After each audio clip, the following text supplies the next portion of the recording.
I'm Kara858, and today we bring you our brand new campaign, Reclamation Season 1, Episode 11. Of course, are thankful for you to be able to join us and watch House Chiron on their adventures filled with political intrigue, a bit of suspense, and maybe the additional elements on the side if word is true. We're going to jump right in, and so we're going to have the cast explain who they are, who they're playing, and any projects we're working on. And I think this episode, we're going to start with our curveball. So let's see how we're going to start with. You know what? We're going to start with Di. Di, you'd like to talk about yourself, who you're playing, and projects you're working on. Yeah. Hi, I'm Di. So today, you can, today clearly my brain is working completely fine. So you can find me on Twitter at Reclamation. You can also see me over on Thaw Unbound on Fridays over at the Bear Pen. I've got a couple other things in the works that I'm very excited about, so keep an eye on that. And then today I'm playing Marovina. She's kind of at a crossroads. She's the middle sister, and she's got to kind of make some tough choices here coming up soon about secrets she wants to keep and things she wants to do. I plead the fifth of that statement. Next, we have the wonderful Erin. You'd like to talk about yourself, who you're playing, and projects you're working on. Did you say Erin or me? Okay. Erin. Erin, yes. Oh, I thought you said Ari. Oh, sorry. Super speedy. Erin. I'm Erin, or maybe Ren. I play Timmons, the best butler, who is currently trying to figure out if there's those child leashes on this continent to make sure that certain individuals don't run off all the time. I have to issue another plead the fifth statement. I'm like, who knows? We shall see. Of course, next we have our wonderful DM, Zach. Zach, you'd like to talk about yourself, who you're playing, and projects you're working on.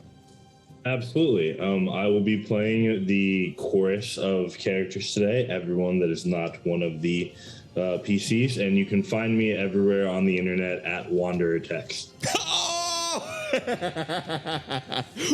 well played. Next, we have the wonderful Aries. If you'd like to talk about yourself, who you're playing, and projects you're working on. Sure thing. Hey everyone, I'm Adrian, or Aries, and I am playing Jethron Cloudpaw, the Leonin Paladin, tall, muscular, white fur, handsome boy. And you can find me on Twitter at the Adrian Bear, and you can find me here on the Cookout, where I play different characters on different things, and also over on the Bear Pen, where I'm the storyteller of Thaw Unbound and Blood on the Bayou. And you can check out the Bear Pen if you'd like as well, just on Twitter at the Bear Pen, pen with an H at the end. And that's me.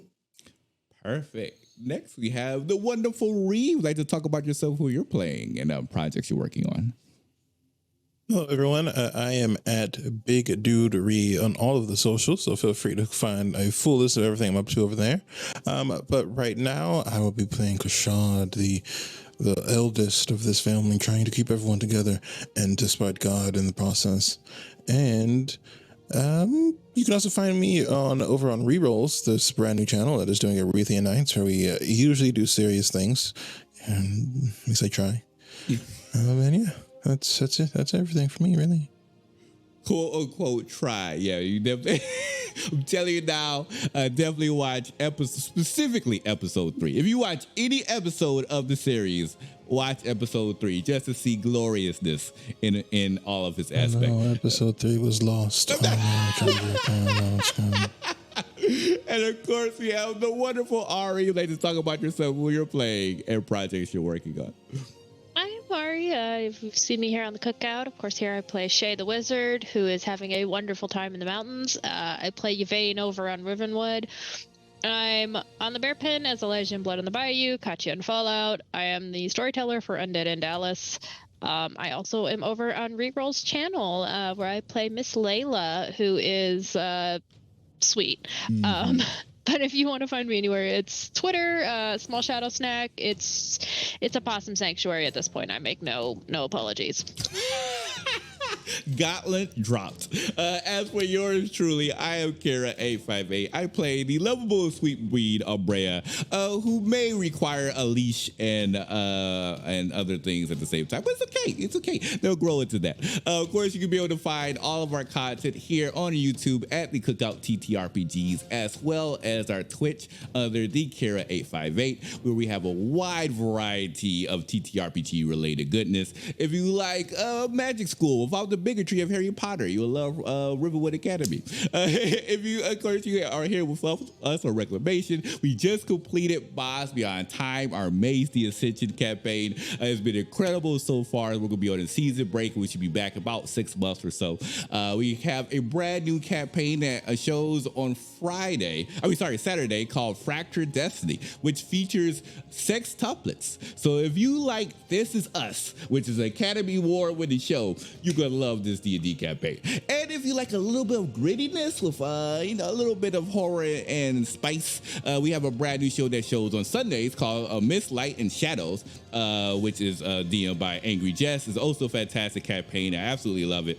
So yeah, just make sure to follow our content on Twitter, which is the Kira858. As well as the Cookout TTRPGs for not just TTRPG related goodness, but Die Hard Dice giveaways is more. Speaking of that, we do have one more announcement. One of our campaigns, Gods of Color, has their own dice set release, which you can be able to find on Die Hard Dice. You should be able to see the link below in the description section. And if you use the promo code COOKOUT, that is COOKOUT, you can get a discount off your purchase. And you too will be able to roll like a demigod. And with that, that's all the announcements that we have today. So we're going to go ahead and transition to our fantastic DM, Zach. Zach, take it away.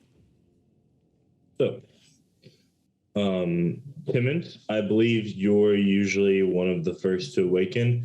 And then remind me, who was on Third Watch? Was that? I believe Eric? I was on Third Watch. Mm-hmm. Excellent. What is your passive perception precisely? I know it's high, but how high? My perception actually isn't that high. It's 13. Okay, could you roll me an active perception check for your watch?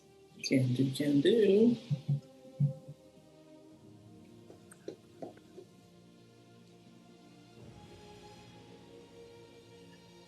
$16. You notice nothing a bit strange, but you do recognize that the next person to stir, relatively early in the morning, is actually Kashad. Kashad, you are awakened by the sound of an chiming inside of your own head, as per the sending spell. And then Lady Brightweaver begins to speak to you. Lord Chiron, this spell once crossed the plains. It does no longer, nor can it reach other continents. Theories as to why abound. Good night.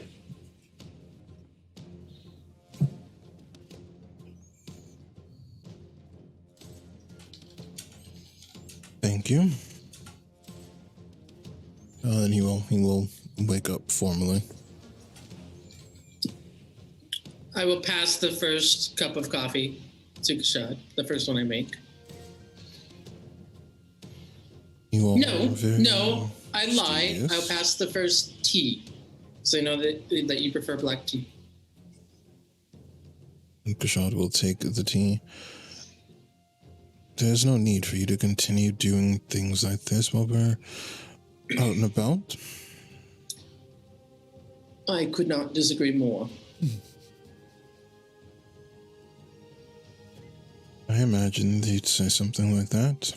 I hope your rest was calm and kind to you. Yes, I feel quite rested. Didn't see anything during my watch. Hopefully it's a good omen for the rest of the day. Omens are fickle things. How do you feel about our journey so far? It is interesting. We've met a bunch of people I could not have possibly predicted that we would meet. I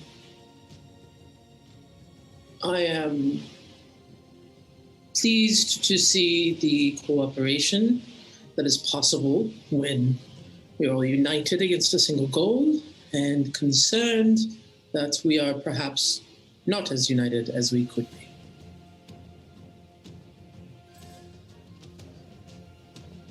It is a fair assessment. They are all very opinionated, but I suppose that has its strengths. With time, perhaps they will come together better. I find that I'm less concerned, Mr. Gashad, with their willfulness and more concerned with what they might not be voicing. What is it that concerns you? No, I just find that we have had several instances of people trying to accomplish goals alone. And of course I worry. Your concerns are understandable, of course. They are my relatives. And we can be stubborn, but I believe it will make them stronger soon. I wonder if there is anything that you perhaps are also shouldering alone.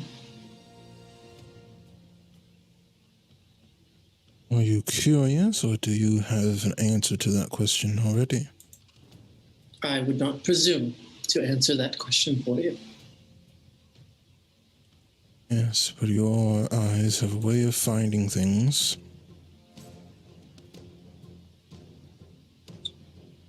It is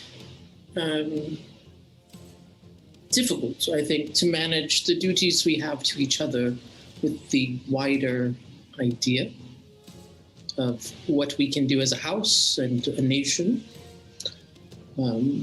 With the many revelations we have had recently, I find that perhaps my eyes do not see as much as I would like.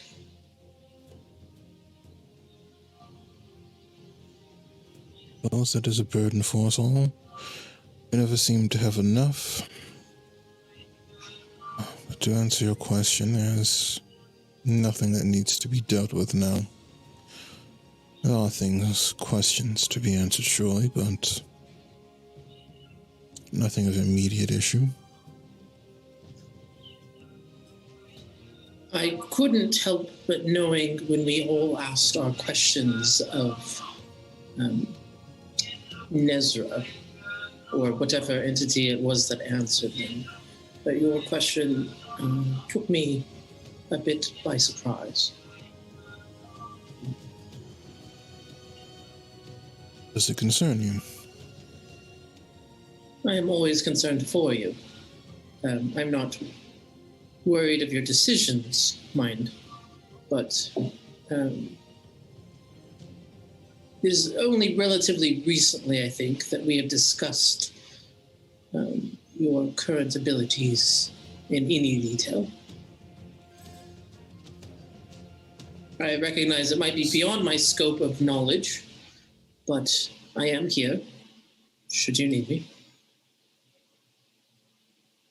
Yes. Unfortunately, I do not know much. My abilities have grown, certainly, and gained new ones over time, but I fear the amount that I understand is limited. That's part of the reason why I wish to come here. I've always found pushing yourself is the surest way to understand yourself.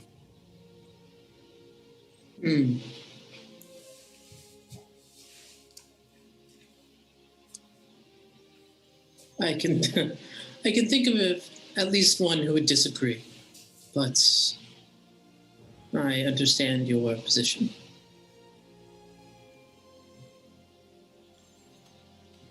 Tell me, how do you think Maravina is adjusting to things? I think it can be. I would ask you, what is your opinion of Her Highness Princess Robin?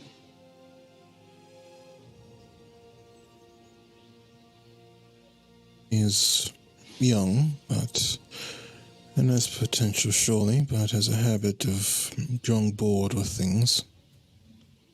And how often do you interact with Her Highness? Not as often as I should have.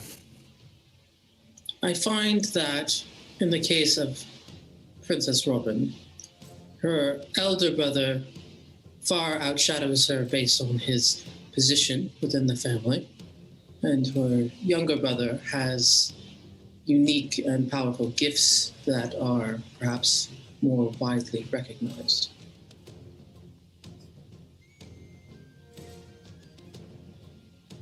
It is a fair assessment. But she would need to learn how to utilize her own gifts. She is a very talented individual. Shadows are quite long when it comes to families like this. She stands not only in the shadows of her immediate siblings, but also in the shadows of all who came before. Yes. Be they long, but they are also good for obscuring people until the time is right, and I believe that the princess will be in a position to take care of events should the one casting their shadow fall. That is a very interesting assessment. I'm more concerned with what she may do in order to get out of the shadow should she find it necessary.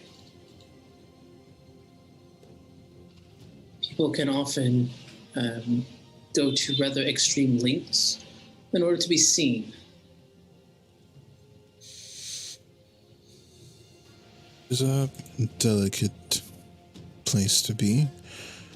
Lacking any ambition, you will not grow, but too much ambition quickly becomes folly. And constantly being overshadowed can lead to, well, difficulty in understanding your own strengths. And I suppose it would be the role of someone outside of either shadow or light to guide one to the smarter decisions. Well, recognition from her siblings could help.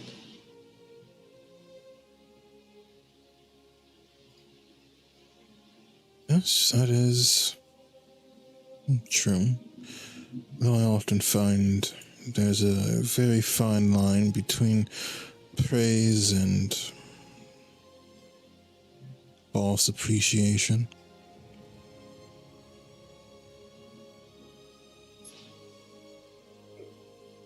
I don't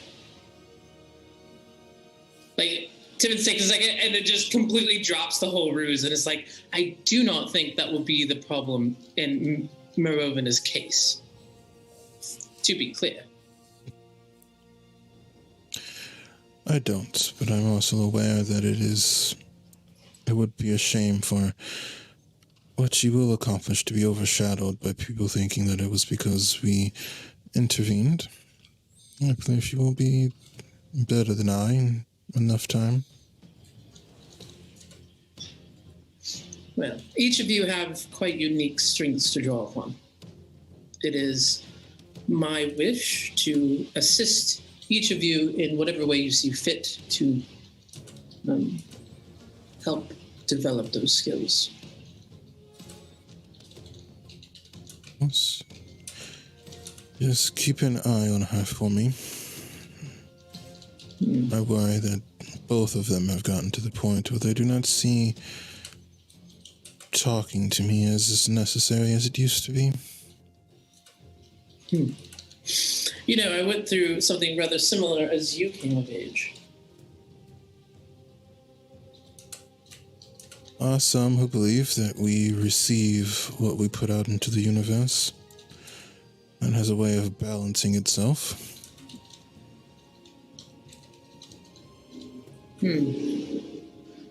Does that mean you believe that I am sending out signals saying not to come talk to me? No. But I believe that the only person that would be more stubborn than me would be my sister. And the only person to be more stubborn than that would be both of our siblings. Yes. We should talk more often. I have missed getting to spend time with just you. Yes. Time has a way of taking things from us, but our time together is always useful. And pleasant, I hope. Yes. Well, if you'll excuse me, I need to finish making breakfast. I will leave it to your sight. As I finish making breakfast, I'll start waking people up. You are roused for the morning by your greatest butler and friend, Timmons. Good morning, Miss Simmons. Good morning. Coffee? Not this morning. Don't suppose you happen to have any ginger tea? Oh, actually, I do. One moment. Oh, wow. I'm finding the altitude up here is clogging my nose a little bit. Due to Shay's difficulties in travel, it is something I've added to my toolkit, as it were. I wouldn't expect anything less.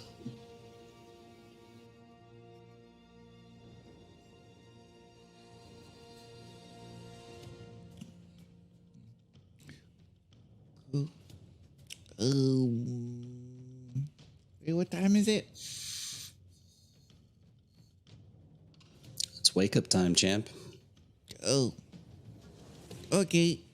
And they kind of like stretch up their long curl locks. Probably got like leaves and stuff stuck on them, and then kind of like brush some of it off while some still remains. Like, I got eye boogers.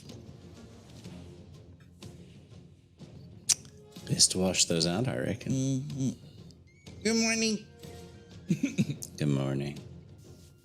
Yeah. And they'll get ready. How is everyone feeling this morning? Feel good. No danger. Nothing tried to kill us. No trolls that try to take over Shay's body. I'll call that a win. Yeah, I would definitely call that a win. How about you? Shay is... What? Sorry, Shay is getting plied with their favorite breakfast foods and coffee, but otherwise Timmons is like entering their space to give them stuff and then getting out of their space because they're still dealing with it. Shay did wake like with a little bit of a start and is just like sipping his coffee, just like, what is going on? Grumbling about being awake because he doesn't like mornings. Yeah, Mare probably wakes up right after Abrea. Same thing, kind of stretches, grimaces down at her clothes, and the entire situation of being outdoors, just absolutely terrible. Doubles over for a cup of coffee. All seem to be having a hard time adjusting. You know how I feel about this. it's fine. It's necessary. We'll get through it. We'll get home and have a nice bath, and it'll be fine. What do you mean? This place is awesome. It's just it's really early. I look it up. And I can still see stars. I think. But I love this place. Well, this is quite nice. I'm just, Leonin senses and all. Just being this high up seems to be bothering my nose a bit. Oh. Is it because we're going higher? And Yes, there are mountains and such where I'm from, but we're plains people, and Darkstar is not mountainous. oh. So you need some tissue. Thankfully, Miss Timmons has brought some ginger, and I think some ginger tea will clear that right up. I'm glad. Because we might be up here for a while, depending upon how long it takes to get the items. This is true. It is quite nice up here. I don't mind it at all. Oh, by the way, so Shay can't. If Shay doesn't want this sword, he can't use it, and Mary can't use this sword either.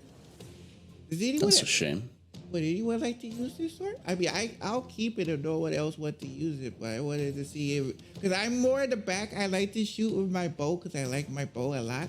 But if anyone wants to use it, so if anyone wants to use the sword, I can give it to you. I can certainly keep it. It always pays to have something handy that might provide a bit of extra damage to apparently spirits, as they said. So I can't promise I will use it all the time, but on the occasions that we are fighting ghosts again, I'll definitely make use of it.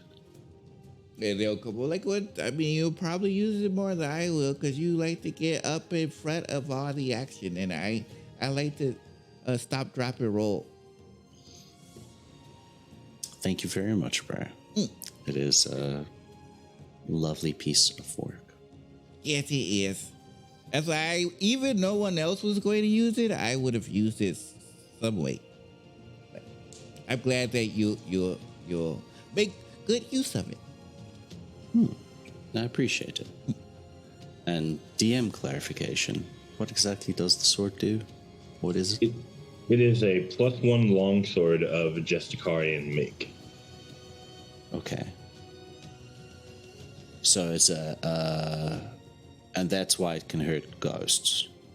Yeah, it is a magical weapon, a magical +1 weapon. Okay. All right, cool. It's just of Jesticarian make, which is an important note because, were you to try to sell it and to bring it to a collector, it would be worth even more than a normal +1 longsword in Darkstar.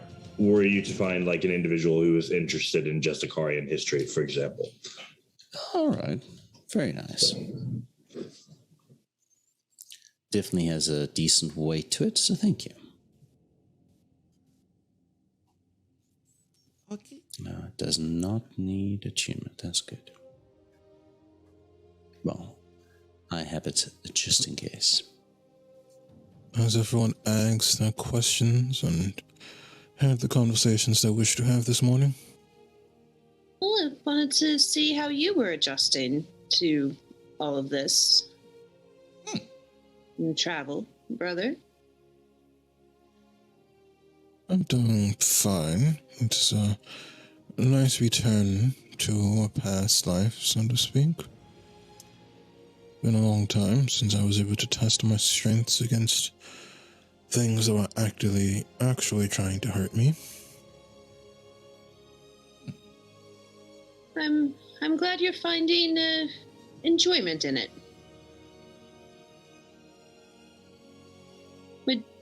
Yes.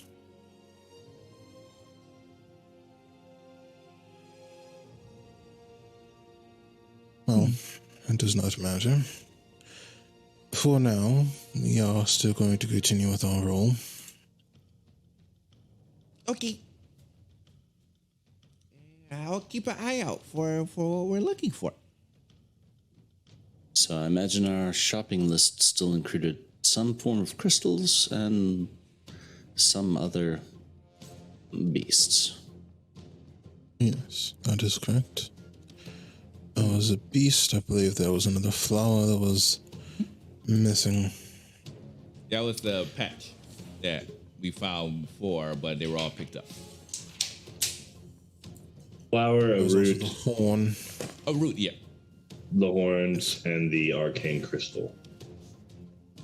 How After that, we focus on our strength. excellent. How was everyone's general impression of Trior Don? By the way, I quite respected the fact that he is actually, as a leader of the city, engaging in outdoor tactics with his men. That's very rare. I don't know if he's really engaging in the tactics, nor so leading them to the beginning of the task and then saying goodbye, good luck. The fact that he's here, Mistress Mirevna, is of no end of credit to the man. As people keep telling me, sort of look over to Timmons. How do you see it, Maravina? Don't know. I find him confusing, and I don't know what to do about it. Just Confusing. you're out there learning to. If you wanted to be a leader to your people, wouldn't you go with them on these missions so you could see how they fight, know who has strengths and who has weaknesses, and who works together and who doesn't, and just be the leader, like you. You come with us and work with us and are part of our team. And I know it's different because we're a family and it's not the military per se, but it just seems like he's not involved, and he's sending his troops out on a mission and there's no way to get a hold of him, and feels shallow. I understand your viewpoint, but it is not entirely correct. You're all correct. I am able to work alongside you all, but that is because there is a relatively small group of us, and my only goal here is to make sure that our group does well. For example, the prince is unable to be at every battlefield or to fight alongside every person, and ultimately he would run himself ragged if he attempted to. It's far more important for him to be more of a symbol for his people, and I imagine that is what our Justicarian friend is doing. Sometimes it is enough to know that there is someone close enough for you to look up to motivate you to fight harder. And if the stories of his strength are even remotely true, the distance between his location and his people would not matter very much to him. I suppose that is slightly reassuring. I can pose you a philosophical question of sorts then, Mistress Mirevna. If you were sent out on a task by somebody that you absolutely looked up to and trusted, how would you feel if you were constantly overlooked and micromanaged while you were undertaking said task? I kind of side-eye Timmons, just remembering when we went out to that house. And I don't know. Is there any other way of doing things? It just seems like you're always being watched by someone older or more powerful or wiser than you, telling you to do things this way or not do things the other way. Just in the beginning, with military trainings and such, yes, I imagine Triodon had spent quite some time training with and getting to know his men personally. And the fact that he is comfortable enough to let them continue with their exercises by themselves means that he trusts them. And trust can go a long way on a battlefield. If you are confident in what your soldiers can do, and your soldiers are confident that you are confident in them, it just builds excellent morale. So you're saying this technique that he's doing is like the normal way? It's a good way. For example, there are some captains which I've had disagreements with in the capital who's with their training styles, and that they assign things to a slightly more experienced knight and let them do all the trainings and then sit in a pretty little office of sorts while their soldiers go off and do what they need to do. However, the good ones, and I would include Prince Murdoch among these, are the ones that train with their soldiers, and when they're out on deployment, understand that delegation is the key to winning battles. A good general does not control every facet of a battle. A good general plans and shares ideas, and then lets their lieutenants decide the course of their position. Obviously, with well relayed communication is very necessary. I don't know. I find myself liking his style. Do not mind. A question for you, Malvina. What do you see as your role during a battle? I suppose primarily keeping Abrea safe, although seems like they can handle themselves better than most. I'm good at sneaking around and being quiet, but that's not really something you can do while in battle. It's be quiet and stay out of the way, and that's not helpful. That's not being useful to the family or the goals we want to accomplish. Are you sure? Well, if I can't help protect you, and if I can't keep myself safe, then it seems like I'm mostly just a burden. It's a very short-sighted way to view your skill set. Tell me, are we safe where we are?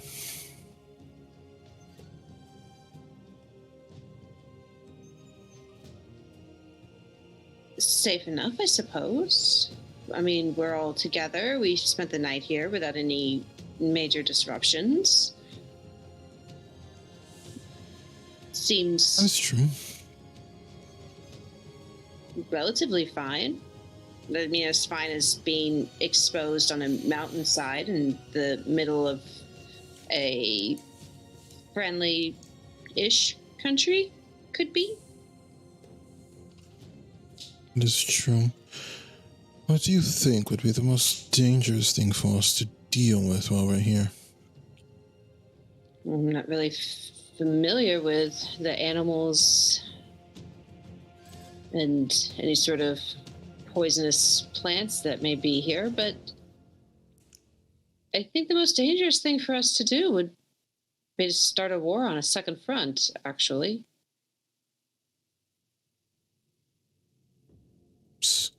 War would be disastrous, that is true. But it is not the most dangerous thing for us to deal with. Wars can be negotiated, they can be discussed. They can be fought evenly. There's no animal here generally that would be much of a threat to us, and I do not believe that our blades cannot defeat. I'll try again.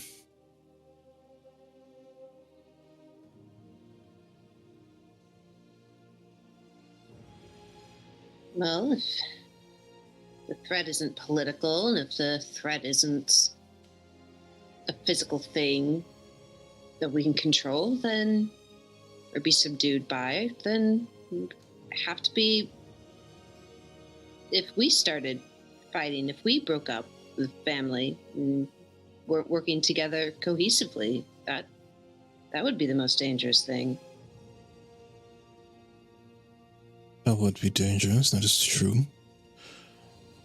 Falling apart would be very, very risky. But it's also not the most dangerous thing. The most dangerous thing for people to deal with is fear, primarily. And not just any fear, but fear of what we don't know. At the moment, we do not know if there's something hidden in this cave. We do not know if there's something hidden outside of it waiting for us. Many kingdoms and armies have been toppled because a single person managed to hide themselves and stab a blade straight through their king's heart. An army can be defeated, a soldier can be fought, but someone who can hide doesn't reveal themselves until it is already too late. Did you just say that I'm fear? You can be. There are many people who define their roles differently. Some would use fear, others use persuasion and guile, but the result is the same. Attacking someone when they are not prepared for it, being hidden amongst their allies or in the shadows, is all equally as dangerous and all equally as effective. We each have our gifts. And Timmons is more than talented with her hands, but she is not invisible. Shay's magic is formidable, surely, but does not do well for dealing with enemies single-handedly. Jethrin is capable with a sword, of course, but he is very little use for eliminating something quietly. And out of all of us, you are the only one of us that would deal with eliminating single enemies quietly. With time, we may be the most dangerous of all of us. Thank you. That means a lot to me, that you see me as useful and have potential. Thank you. Of course, you will be quite impressive in time. All of you will be. I have a feeling it won't be too long until you are all legends in your own right, without the house or country. You all have to decide what paths you will follow for yourselves, though. Neither I nor a queen or a prince can tell you what to do. The consequences of those actions will be yours to bear, both now and into the future. There's nothing more that you understand before we return home. That would be the thing to master. Kashad, are you okay? Yes? It's more like how you used to be. I haven't seen this side of you in a while. Did something happen? Did you get a nightmare? There's nothing to be concerned about. Just an opportunity to think, I suppose. Well, thank you. I kind of missed this. I haven't seen this in a while. True, it feels like a bit of our old brother back.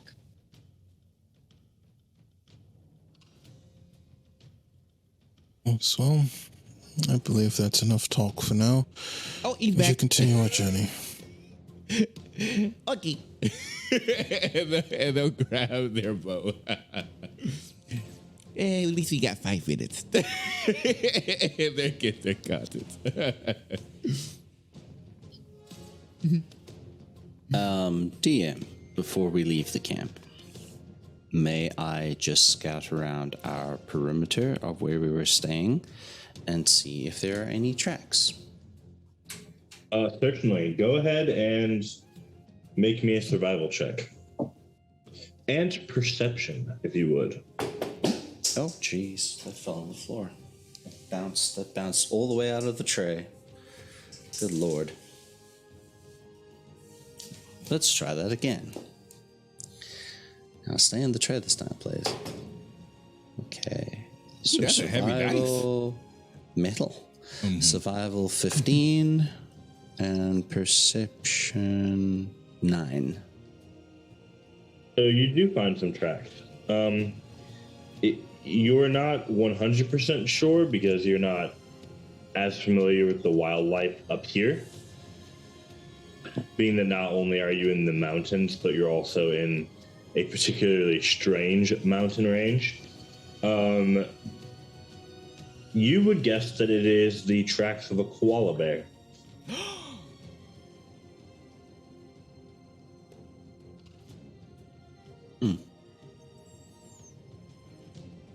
Would that strike me as weird, considering the types of trees that are here?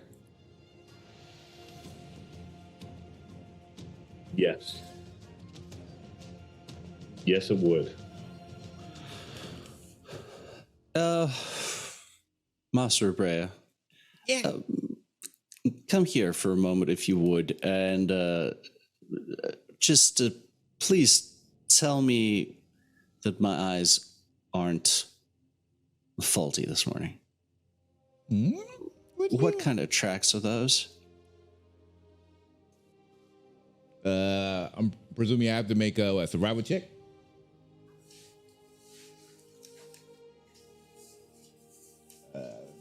Here. I got some new dice in. I think I'm gonna have this one be Abrea's. This green and blue one to represent the earth. Mm. Let's see. Survival. Is survival or perception? Sorry, just to clarify. Problem. Survival. Okay. Box you should go. I will go box. Okay. Start off strong. 16 plus 6 is a 22. Yep, definitely koala bear.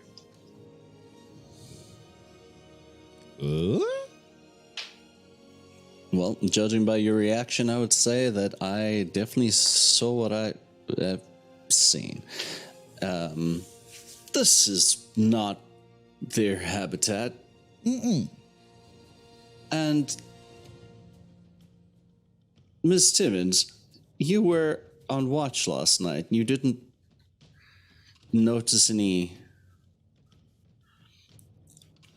I'm just going to say it. You didn't happen to see any koalas walking around.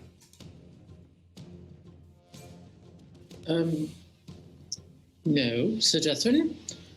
Although I'm not entirely certain I could identify one on sight, I'm going to go with no. They're here. Incredibly cute, but they do have pretty sharp claws. I mean, like, you know, they're not really just going to drop out of trees and attack you, but like it's you know. You were also on watch last night. You did not see any of these koalas. And no, I did not either. This is the perplexing thing. Koala does not belong here on this mountain, and I did not see one, and neither did you. But here are tracks. Do they lead any direction? Oh, where do they lead to? Up the tree, I'm guessing, or? Nope. They appear to have walked a circle, semicircle rather, around your camp and then continued down the way that you plan to go. Wait, sorry. I for sure did not see a koala last night. I got to double check that. 100% nobody saw any koalas. Okay, so my current theory is invisible koalas, which is frightening. Wow. I have to write this in my book. Wait till the slate wings figure out there's invisible koalas. Oh, wait. I don't think So, I have potential other theory. Could have been invisible. Yes, indeed. Could have been invisible. Could possibly be something that can change their shape that is very, very quiet that neither of us noticed it. Oh, like me? Or no? Oh. A person who looks like a koala, or at least their feet look like koala feet. Or just changed into a koala for some reason. Like this. And they'll use one of their B shapes to change it to a koala. See, that's a koala. Incredibly cute. Oh. But look at the claws. It's honestly. You ever seen a koala? We would have, right? In one of the books. What's the book? The Slightly book, right? I don't know that Timmons would have seen that. No, I think generally, if you see like a drawing of it, I thought to like beast shape into something, it was like wild shape where you need to have like physically seen the animal before. Oh, I thought you just needed to see like an image of it. Okay. Yeah, they wouldn't be able to change it. Well, I mean, am I wrong? I could be wrong. I don't believe anything ever says you have to see it exactly. It's one of those things where it's like left up for the DM to just be like, whatever, it works. Ready to move on. There could have been a traveling circus. Shape of a beast. Yeah, so you can use your action to magically assume the shape of a beast that you have seen before. So yeah, it doesn't specifically say like if it has to be a real life or a drawing, but just it could be taken either or. I can see. So yeah. We'll say the koala drawing is very good. You transform into a koala. Okay. Excellent.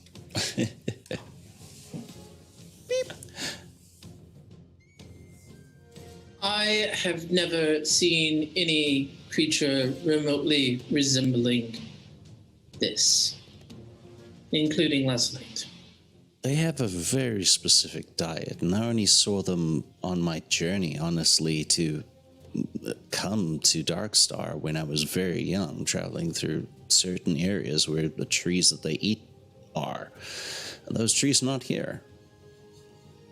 Sorry, you said it's a type of bear? Do they live in like caves? No, it's kind of, you see, it's one of those things where they're not really a bear, but folks like to call them koala bears sometimes because they generally resemble little stuffed animals, little stuffed teddy bears. Huh. How far away from the camp was the semicircle of tracks? Like less than 10 feet. Okay, so it's like something where we would definitely expect to have seen it, and it's worrying that it was that close. Yeah, it's like someone walked by your camp and did the thing where, you know, like everybody's driving and they turn their head to see what's going on. They just like walked by your camp, turned their heads, and just kept moving. Mm-hmm. You see that, Mistress Morovina?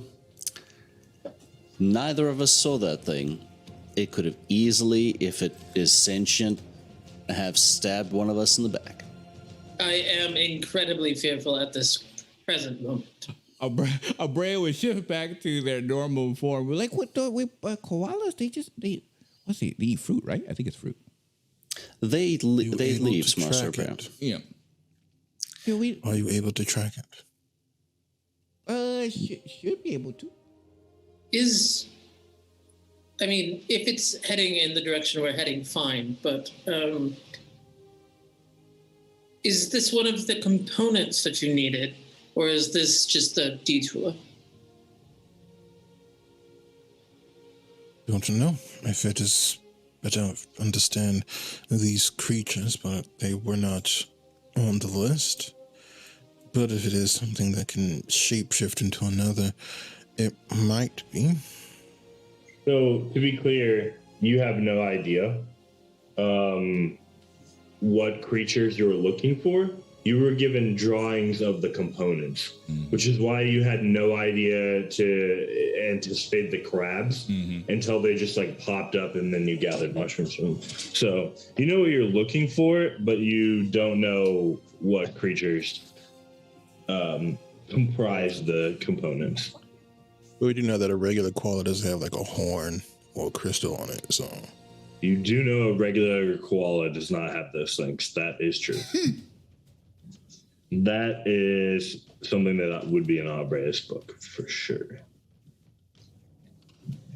I am just incredibly intrigued, and if it is going the direction that we're going, I would like to know how we didn't see this thing, and if it is just a koala, and also it seemed to not care about us because it just left us alone. Well, we're not part of their food diet tracks today, so it makes sense that they will leave us alone. The big question is, how would they get here? Can Abrea do like a history check to see if the Justicar Empire is known for taking animals out of their habitat and bringing it to their own locations? Like, is there like part of their culture or something? Sure, you can roll for that. That's a very specific question, but... Okay. Well, I mean, like, I kind of assume that, since it's animal based, it would be like, okay, this place is really well known for leaving their... No, I mean, being specific is not bad. I'm just saying that's a very specific question. Oh, no, never mind. That was a 5, so, yeah, no. Nope. Actually, even with a 5, you're pretty sure there was nothing in the history that you've done with Timmons about the Justicarian Empire about it. Mm-hmm. So... if that's a thing they do, it's either a little known fact or like a secret that they just like capture animals and bring them into the mountains. Okay. Could it be possible that the tracks that we're seeing are the animal itself just has prints that are very, very similar to a koala, and this entity is actually something entirely different? Like a dog and a wolf, right? They leave very similar footprints. They're not exactly the same, but close enough that if you weren't highly paying attention or especially trained, you could mix up the two. Mushroom crabs. So yes. Yeah, but if that's the case, it would most likely be an animal that I've never seen before. Because then I would have thought of, when I saw the tracks, that I would have thought of more than one. So this is the closest one that I could imagine, because this looks pretty much just like a koala bear. So if it's not that, it would have to be something I've never came across. Something new could be interesting. Yeah, I mean, we just created a new flower, so maybe I do a koala. No name koala. No name koala. Not koala yet. Naming conventions aside, it may be useful to find this creature, if it is possible and it isn't taking us out of our way. Fantastic. This is exciting. Seems like it could be a good adventure, and we're going that way anyway, it seems. Okay. Well, let's set off, shall we? As we get ready to set off, I want to walk over to Shay with a little teacup that has a bunch of like chopped up melons, if we have them in this world. I don't know, fruit. Mangoes. In the cup. Mangoes. Mango Pepsi. A small sugar hashtag. glider. A small sugar glider face pops up out from the from Shay's shirt as you bring the mangoes over. Hello, berries. Shay. I thought that maybe some breakfast for your friend would be appropriate.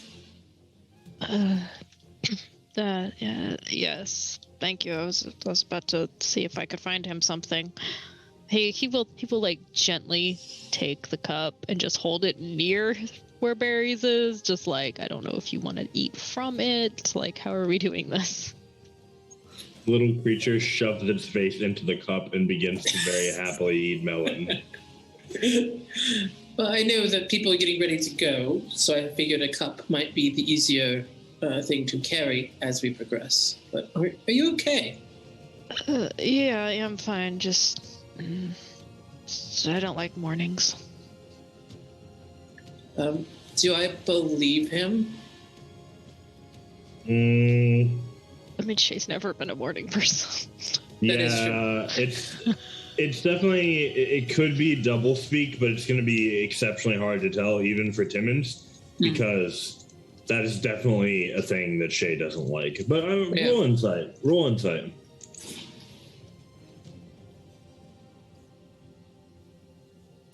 It's almost better. 19. Yeah, you know, it doesn't seem like there's anything else going on, and Shay's never been particularly great at concealing things from you, so it's probably fine. Did you need another cup of coffee before we set off? Yeah. I probably shouldn't have one. You know, walking down these mountains and drinking something is not conducive in case we get into a fight. Also true. I'm sure. Hey, DM, can I have like a little, like, not a thermos, but you know what I'm talking about? Like a flask, but for hot things? Like a canteen of sorts, kind of? Yeah. Yeah, sure. I will get that ready so that it is something easily transportable. All right. Yeah, you can have some of this whenever, you know, we're not fighting off whatever the next thing is. Did you hear about the koalas? Well, koala? I'm not actually sure how many there are. Are there koalas in the mountains? I had never seen one before young Master Robert showed me what it looked like. Apparently, I did not see one yet last night, despite the fact that it was very close to our camp. So perhaps invisible koalas, or people who like to be in koala form, given the environment. I don't know which option is more terrifying. Agreed. That's concerning. I think we might be vaguely tracking the creature as we go down the mountain, up the mountain, whichever direction in the mountain we're going. All right, I'll keep an eye out for possible koala attack. Yeah. Pseudo koala? I don't know at this point. Apparently, they're not actually bears. That's what I've got to kind of work with. That we know of, Miss Timmons, that we know of. I suppose it could be a bear disguised as a koala. I mean, at this point in the mountain, I'm not counting anything else. We fought a troll ghost. There legit could be a bear disguised as a koala, or something disguised as a koala. Hashtag furry confirmed.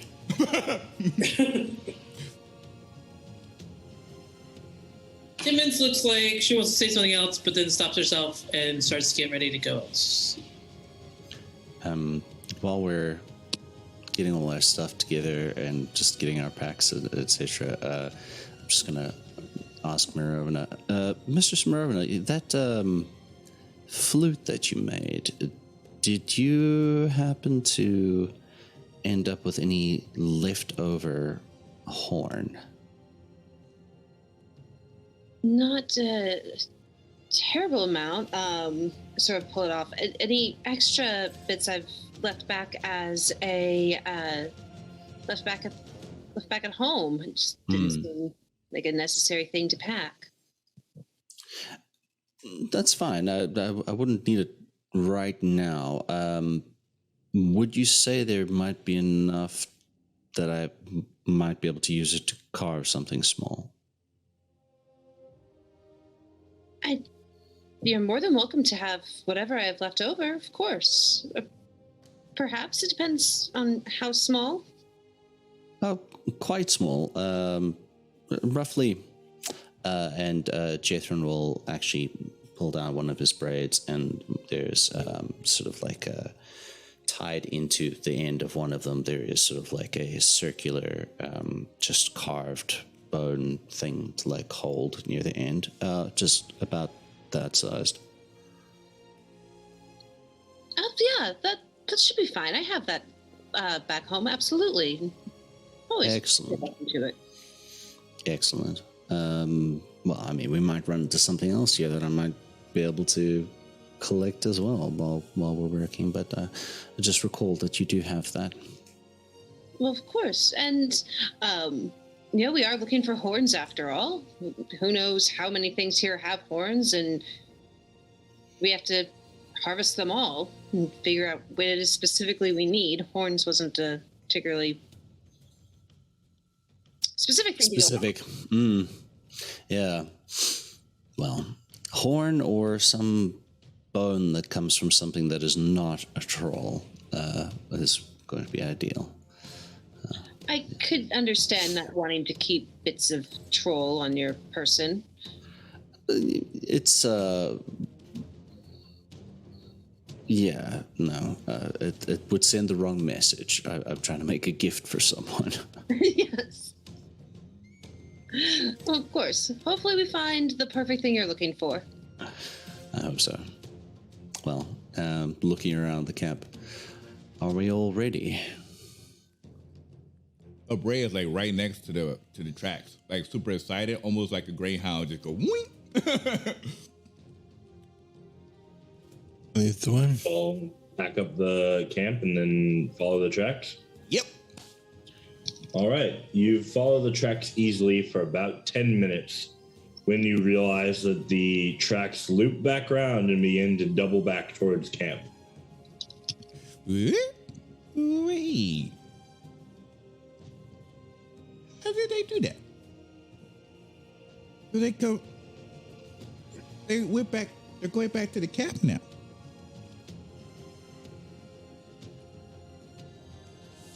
How fresh are these? Yeah, how fresh are they? It's hard to tell beyond like fresh enough to be within the past couple hours.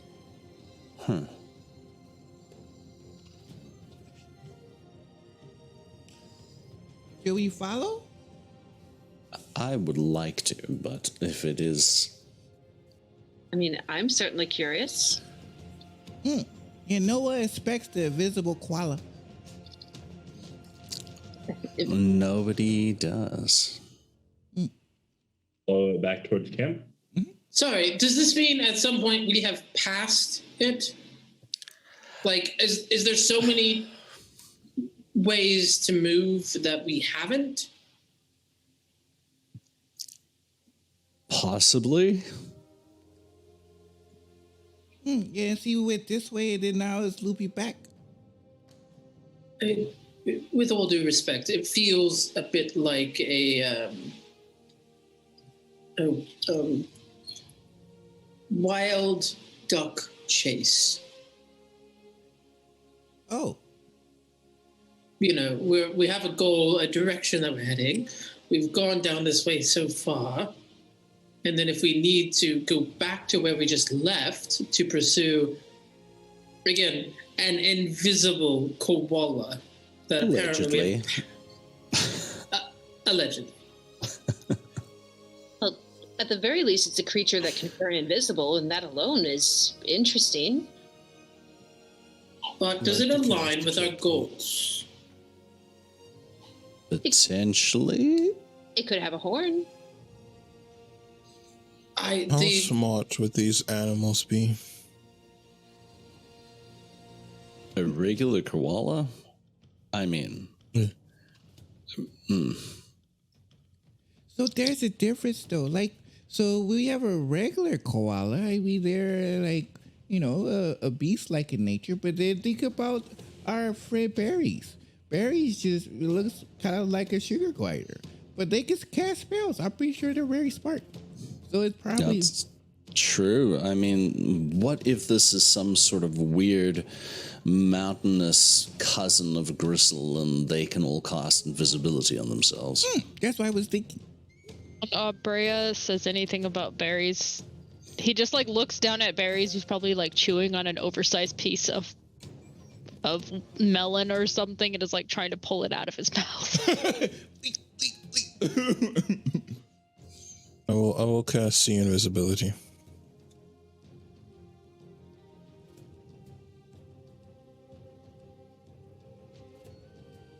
See anything. At the moment, at the place where the tracks turn back around, you do not see anything invisible. I don't currently see anything. Nor do I hear anything. Is there any way to guarantee this creature has not left the area and chasing it would be fruitless? Well, I mean, we're not entirely sure. It just seems like the track seems to return back that way. So I guess we would have to see where the tracks lead to. If the tracks is what? I just wanted to add, like, this is probably obvious to your characters, but just so we're clear, Jethrin and Abrea would both think that the idea of giving a hunt up after 10 minutes is pretty ridiculous. If you give up tracking something after 10 minutes, like, you'll basically never catch anything. Mm-hmm. Yeah. Normal creatures don't just walk into a circle and seem to disappear, though. Right, no, I mean, proceed however you want to proceed. I'm just saying, like... My vote is follow the invisible tracks. Thank you. Well, the tracks aren't invisible. Yeah, but, we don't even know the animal is invisible. We don't even know if it's an animal. However, we're looking for weird things. Kashad, you do not see anybody being stride upon currently either. Do I see any invisible koalas? At the point where you are currently, where the tracks bend back around, no. Can't do anything more than this. So we've only walked 10 minutes before they turned around? 10 minutes out of the way, down in the direction you intended to head anyway, before it loops back around, heading the way you've come. Oh. It's only been 10 minutes. I'm sure we can turn around. I'll grant you both an hour. If you haven't found anything useful after that much, we will return and focus on our current goal. Okay, 1 hour from now. Let's get tracking. Wait on. Yes, sir.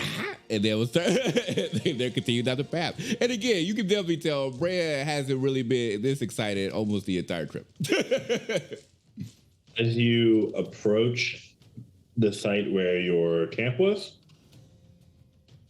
about 100 feet away at this point, Kashad's vision is good enough from 100 feet away to see, sitting in the middle of where you had previously been camping, the outline through see invisibility of what appears to be an invisible koala-like creature with a multitude of horns on its head. Oh, that's so cool. Stop moving. The actual pattern, so you are aware, there's one large horn in the center, and then the large horn is ringed around by a bunch of smaller horns.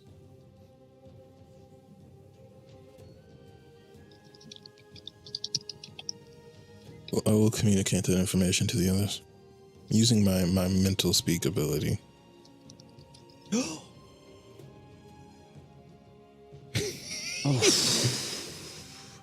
I don't want to feel like a poacher here, but this is our job. Well, we don't have to kill it. What do we need? We just needed a horn, right? Will it let us take the horn?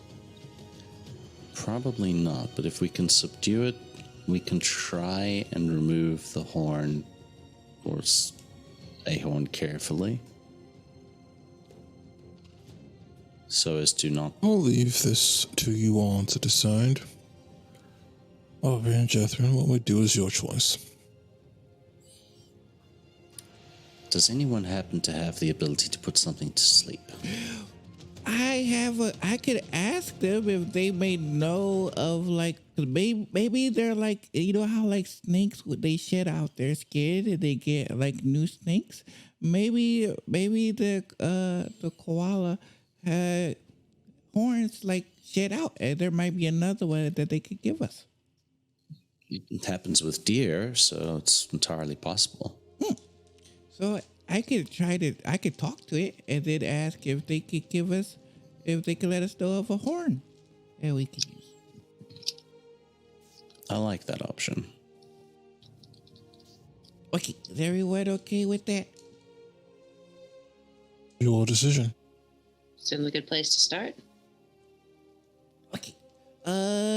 By the way, I don't see it, so you're gonna have to point me towards the direction of where they are. I see the tracks, but I can't see the creature. So, okay.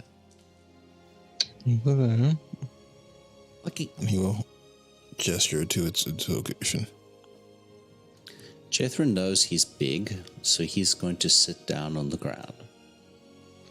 Just so that this animal that might be staring directly at us understands that the big lion man is not coming directly towards him. You approach Aubrey? Yes, I approach very gingerly, and they're going to use. Wait, what do they normally eat again? My apologies. Eucalyptus. Eucalyptus. Can I craft? We do not have eucalyptus Can on I? us. We did not bring that from home. Wait, could I craft one with druid craft? As it's a flower, technically, right? You've never tried. Okay. Leaf. A leaf. So they're going to attempt to try to craft using druid craft eucalyptus leaves. Yeah, you get about 4 eucalyptus leaves. Perfect. Like, ooh, okay. I can't see you, but I have food for you. Can you show yourself, please? And they're using their beast speak, circle of the shepherd, to be able to communicate with the animal. It does become visible. And you see, as described, what was explained to Kashad. It looks like a koala bear, but with the horns. And now that you can actually kind of see the color of its fur, it has a deep red color to it. Oh, wow, you're beautiful. And Abrea, I need you to make me a wisdom saving throw. Uh-oh. I was not ready for that. Okay. It's a forget I was ever here. Yep, pretty much. Wisdom save. Okay. Not too bad. I have it. Oh, my neck. Here we go. Ooh, nice. 18. 18 plus 3. 21. You feel something. It opens its mouth wide, and you feel something tugging on the same channels that you normally use to cast your magic. But nothing happens. Oh. And then it cocks its head to the side and says, "That's weird." It says that in common or in the beast speak? Beast speak. Okay. Oh. Wait, what were you trying to do? I felt something. Here, do you want one? I have a eucalyptus leaf. Yeah. All right, and they'll walk on over and give them one. Yeah. That's gross. Oh, no? Oh, you don't? Yuck. Okay. Oh, But you don't like these? Oh, what do you like to eat? Magic. Roll me another wisdom saving throw. Oh. Uh-oh.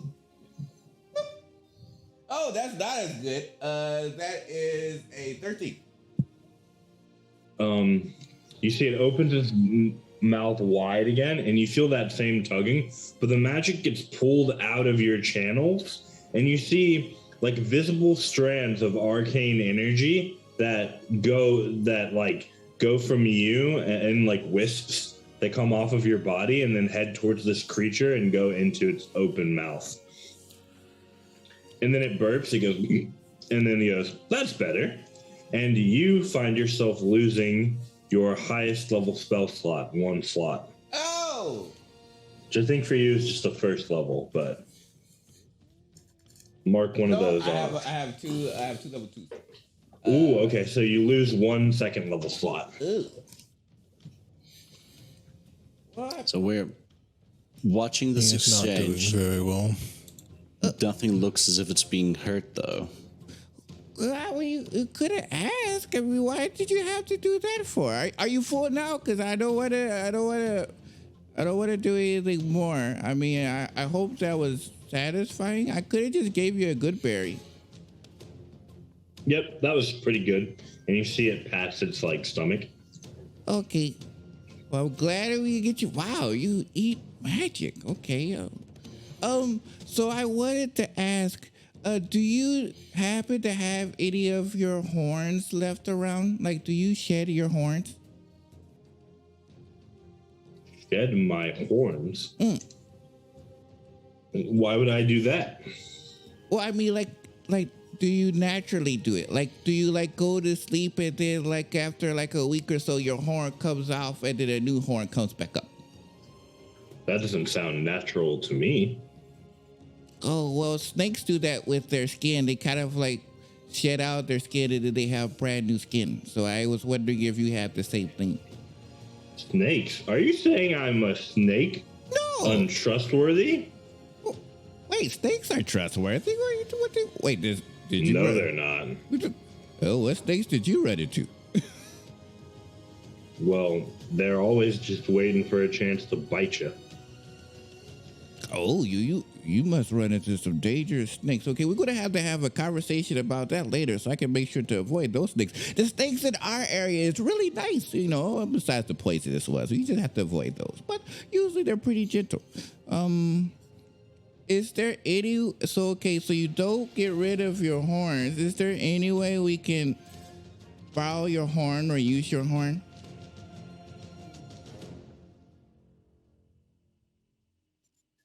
Can I borrow your eyeball? Oh. Yeah, I don't think I could be able to take out my eyeball to give it to anyone. Do you? I don't really think I can take out my horn to give it to anyone. That makes sense. This is hard. Okay. Do you happen to know where I have an idea. Oh, you do? Okay. Ask him about the talking llama. Yes. This is a infallible plan for obtaining a horn. Okay. We find a different creature that has a horn, and then we kill it and we take their horn. Perfect. Wow, I didn't think you would go straight to killing like that. Okay.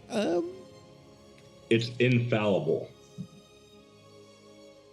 Yes, that would definitely get the job done. But not me.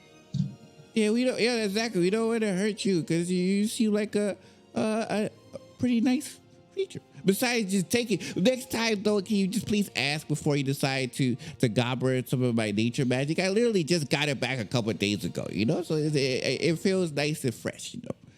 But yeah, what I could do is I could talk to the group and see what they say, and maybe you can help us find one of these creatures that has the horn, and we can kill it. I will absolutely ask you next time before eating your magic. Okay, thank you. Speaking of that, your friends look tasty. Would any of them want to donate some of their magic? I have to ask. Let me ask you first. Wait, I thought you were full. Well, your appetite. Well, you almost as hungry as no name yet. Wow. Okay. I was full, but it's been like 5 minutes. Oh wow, yeah, you get hungry really quick. Okay, I'll be right back. And then they'll make their way over to the group and be like, so they don't really shed their horns, sadly. They did say they could bring us to an animal that has a horn, and then we could kill it and take their horn.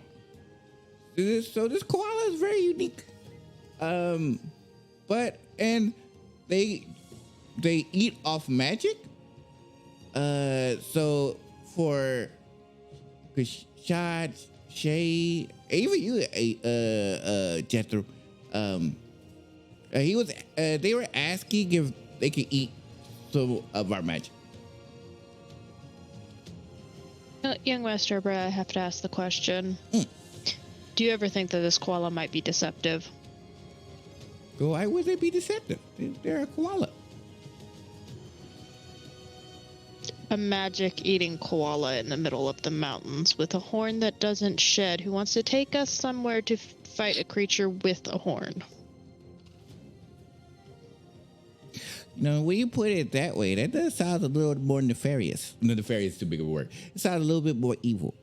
Hey, Jethron, can you use your senses? Is that like a fiend in disguise or something?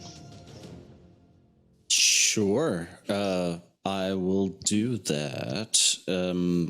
I also do think you have a point there, Shay. And maybe if it's not a fiend, we could ask if it knows where there are others like it that might have died already.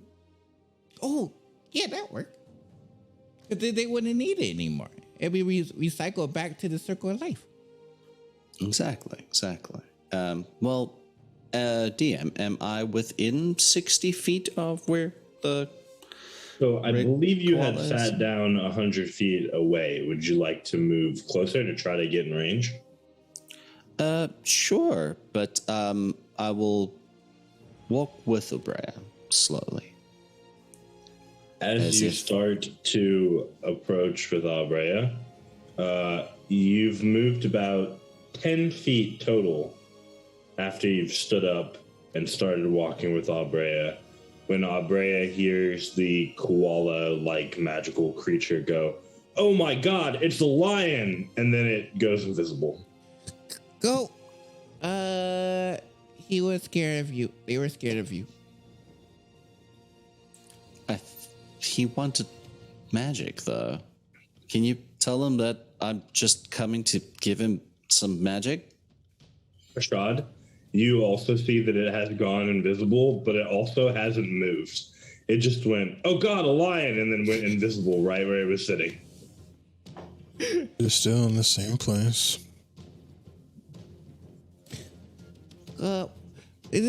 He doesn't want to hurt you. He's a friend of mine.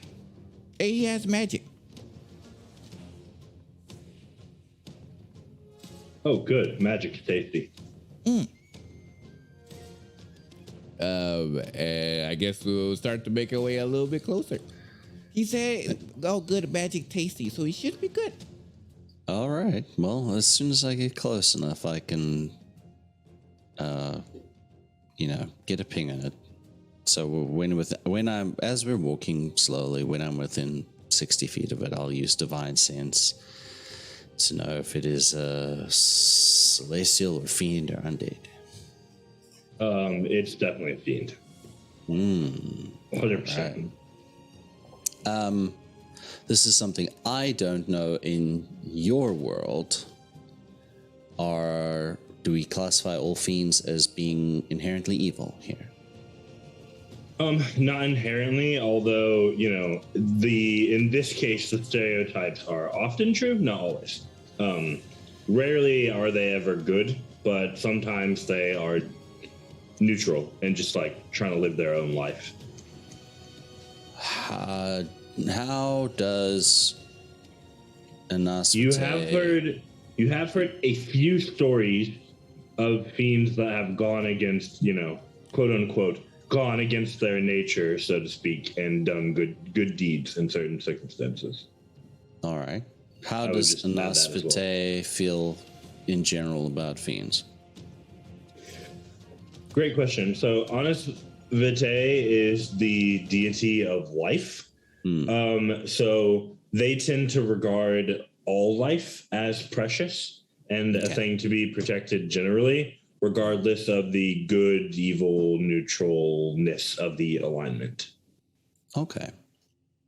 So, as we're walking, I will just say, turn my head back a bit, but keep walking slowly. I'll be like, "You're right, Shay," and I'm gonna keep walking with a rare. It hasn't moved. It's just at this point, you get close enough that you can hear the breathing a bit. It's just watching you all approach. I was standing next to Shay, but then when I hear him shout that Shay was right, I'm gonna start following the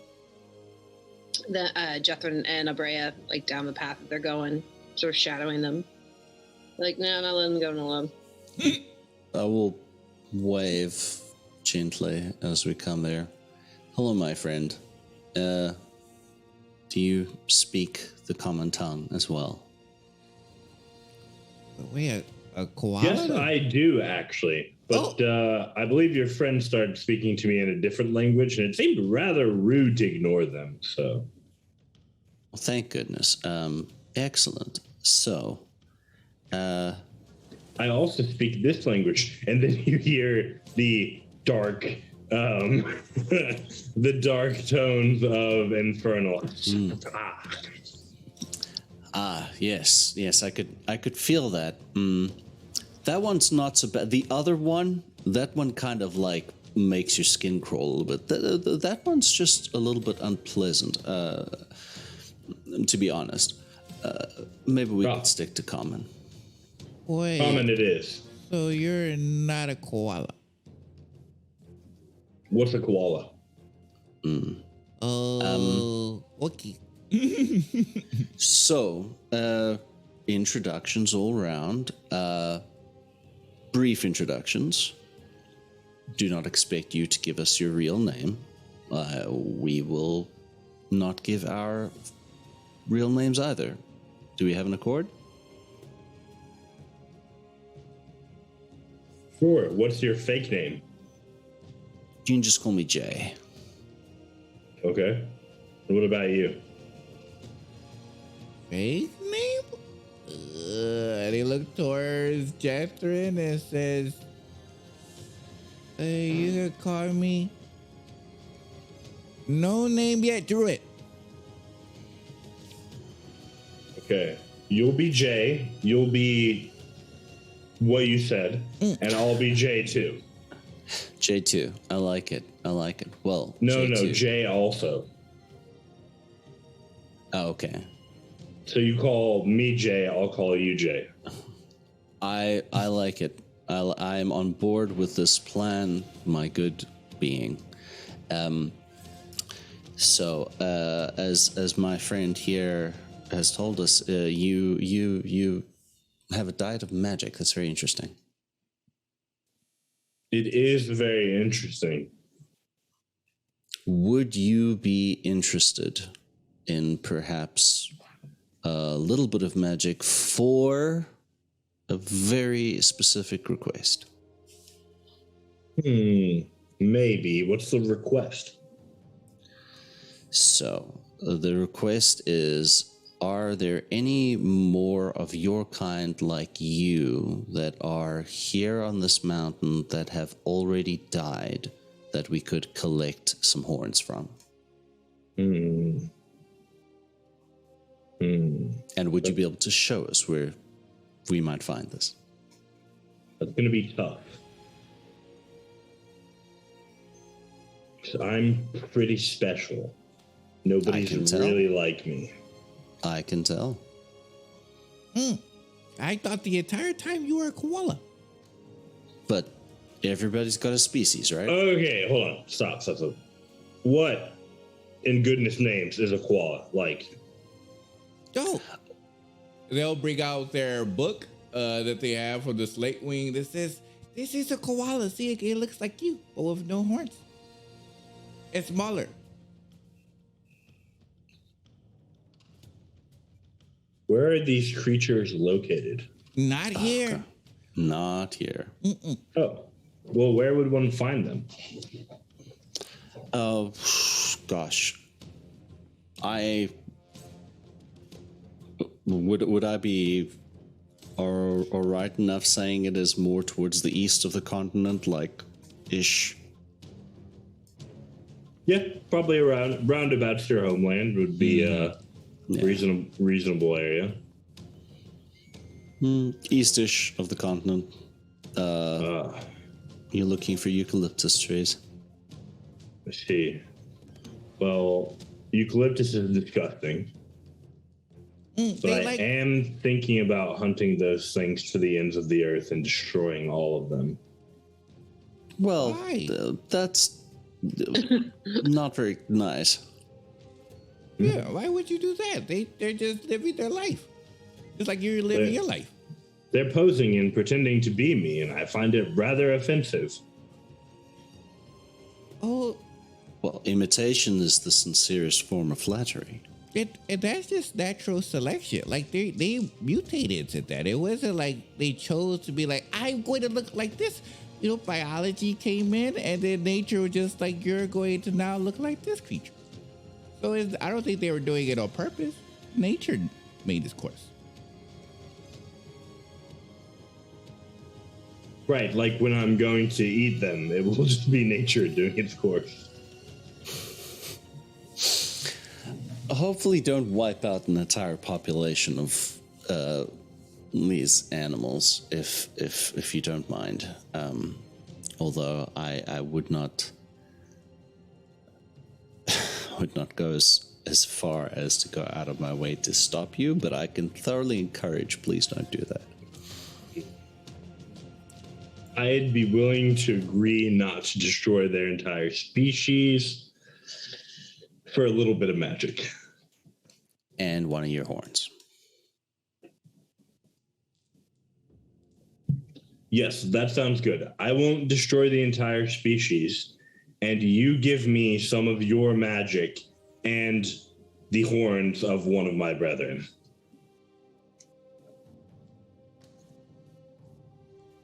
No, I don't want to give you a horn. I want you to give us a horn.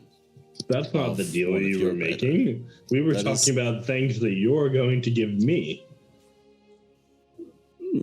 No, the other way around. No, what you want is for me to not eliminate all of the koala species. Specifically, right now, what we're looking for is a horn of one of your brethren. The koala species, we can table that discussion for later. Right. I get that you think I'm in the wrong here, but just so we're on the same page, you're coming saying that you need the bone that grows out of my head. Or one of your kind that is already dead. I already told you I will help you go kill Paul and we can take his horns. Paul. Yes. Is that his real name?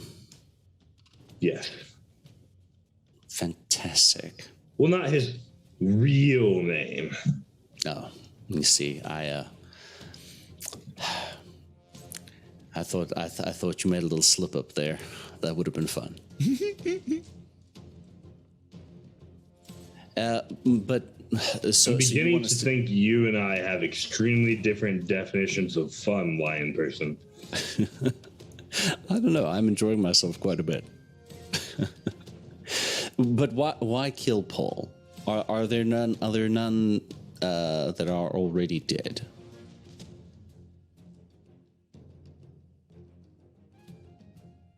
Well, no. What did Paul do to you? Oh, it's, then it'll be my mountain. So it's like more magic for me, right?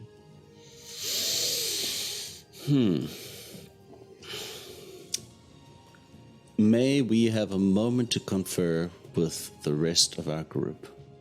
Oh, totally. Well, thank you. We'll be back soon. You're very agreeable. I appreciate that. We'll be back soon. So walking back, I'm like, fiends. Funny creatures. That's what that was. Okay. Hey, Kashad. Yes. Are you watching the creature throughout this conversation? Yes. After Abrea and Jethrin turn their backs to watch away, you watch it blink as it fades from this current plane of existence. You see it and it's invisible, and then it just vanishes. Sure. So, how did your conversation go? Definitely a fiend. It's not a koala. Learned about koalas and might wipe out the entire population of koalas on this continent because they're imitating it. However, there is apparently another one of it on here on the mountain, and it would take us to this other being so that we could kill it. I don't necessarily have the same compunction about not killing one of them anymore, as they do seem fiendish and quite bloodthirsty. I mean, going after all the koalas is a bit extreme by most standards. I would need to give it a little bit of magic, so in a similar fashion to what happened with Abrea, I would imagine. But still fiends. Sorry. Don't give them your real name. Don't give them your real name. I gave him a fake name. Is infernalism illegal in this kingdom? Is that a law? Are you asking about Justicar, or are you asking about Darkstar? Both. All of them. Really You don't know about Justicar necessarily, but it's definitely outlawed in Dargonia. Here's the thing. I don't necessarily mind fighting a fiend that is going to do something bad, right? Like, that's a good and normal way to proceed. However, fighting a fiend because we want to take one of its horns as, like, trophy does present more of a ethical quandary for me. Like, fully sentient being, right? Like, it's not like harvesting a plant or something. Like, this is literally murder for a horn in that particular case. Well, now that... Be absolutely clear. It is absolutely illegal to make a deal with any fiendish creature in the kingdom. Apparently you all did not pay attention during that part of our studies.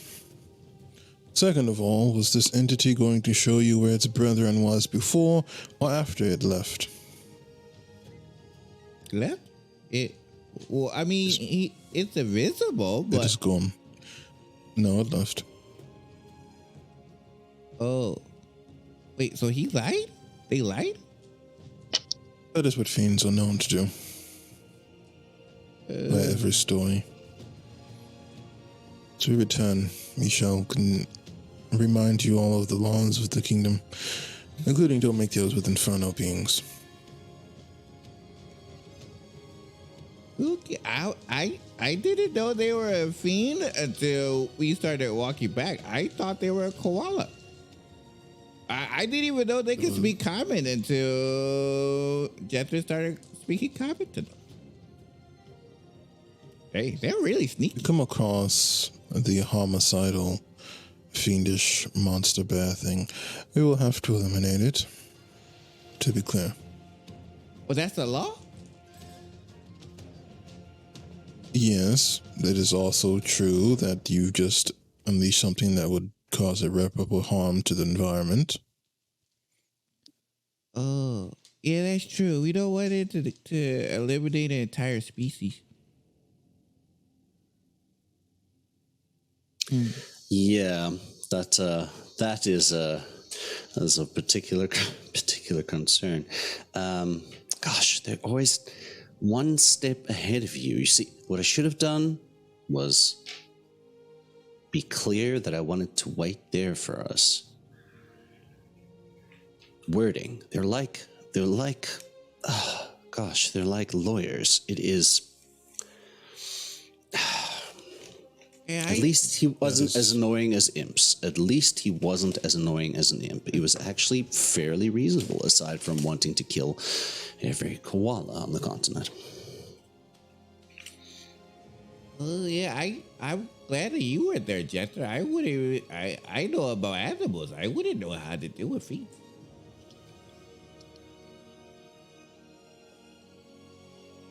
Oh, you mean it?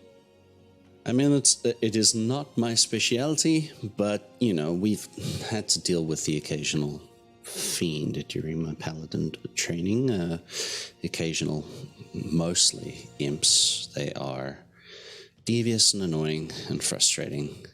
Love to go invisible, love to play pranks, and sometimes can be quite deadly, as some of them can change shape and just poison the heck out of you. Oh. This is why we kill them. Also, just for my curiosity, Jethrin, why did you believe it was effective to make a deal with an infernal creature? Generally, it's how they work, and we are not in our homeland, so I wasn't aware of laws here, specifically or not specifically, dealing with that. Back home, it's quite clear. But here, slightly murky. All right, just so that we're all clear going forward, we will still behave as if we are back home. Things that are illegal back there are still illegal for us now. Understood. Noted. Its friend's name is Paul, by the way. Not its real name, but the name that it goes by. And if he asks for my name is no name yet, Druid. It is wise that you do not give your correct name. So I didn't know at first. I was just following Jester's lead.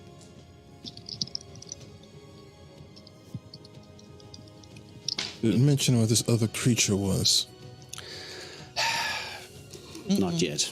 This is why we were coming back here to discuss things. And the little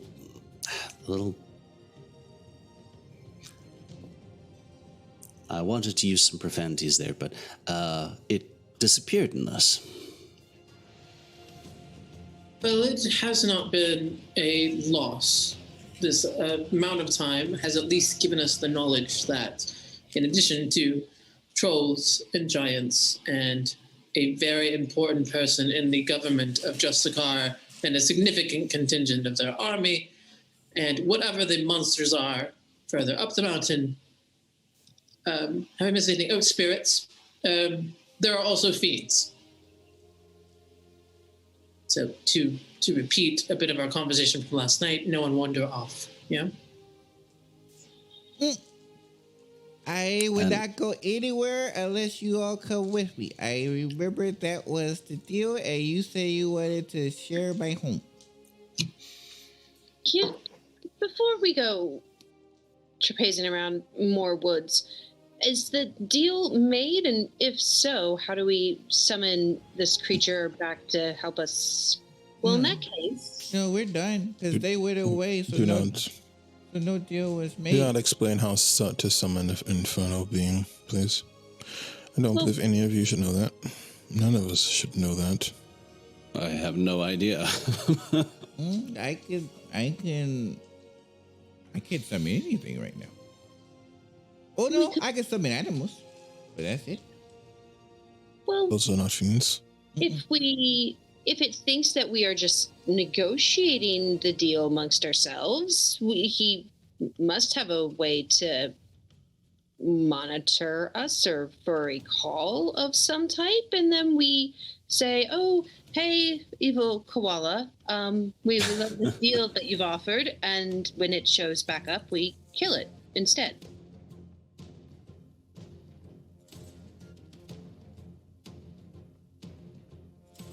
It would have heard you say that if it was listening. Well, yeah. Well, Could hear you. It would you know don't- that. No. but you don't see him.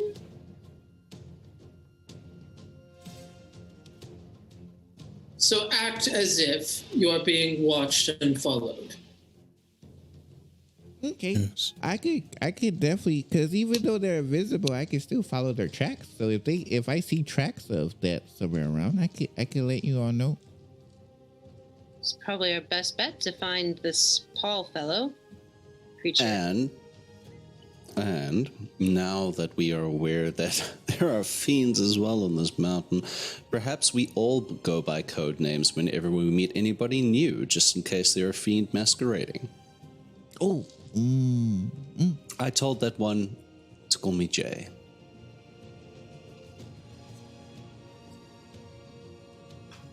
Seems reasonable.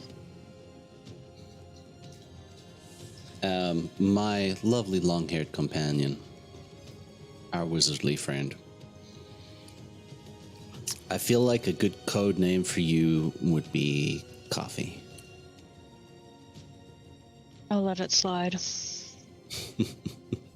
that's not a good nickname. That's fine. How about yourself? Well, fearless leader. Phoenix will be fine. I present to our house. The world's best butler.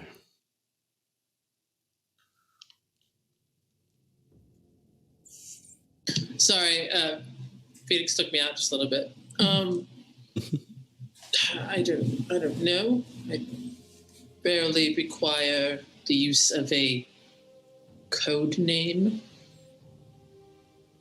I'm open to suggestion.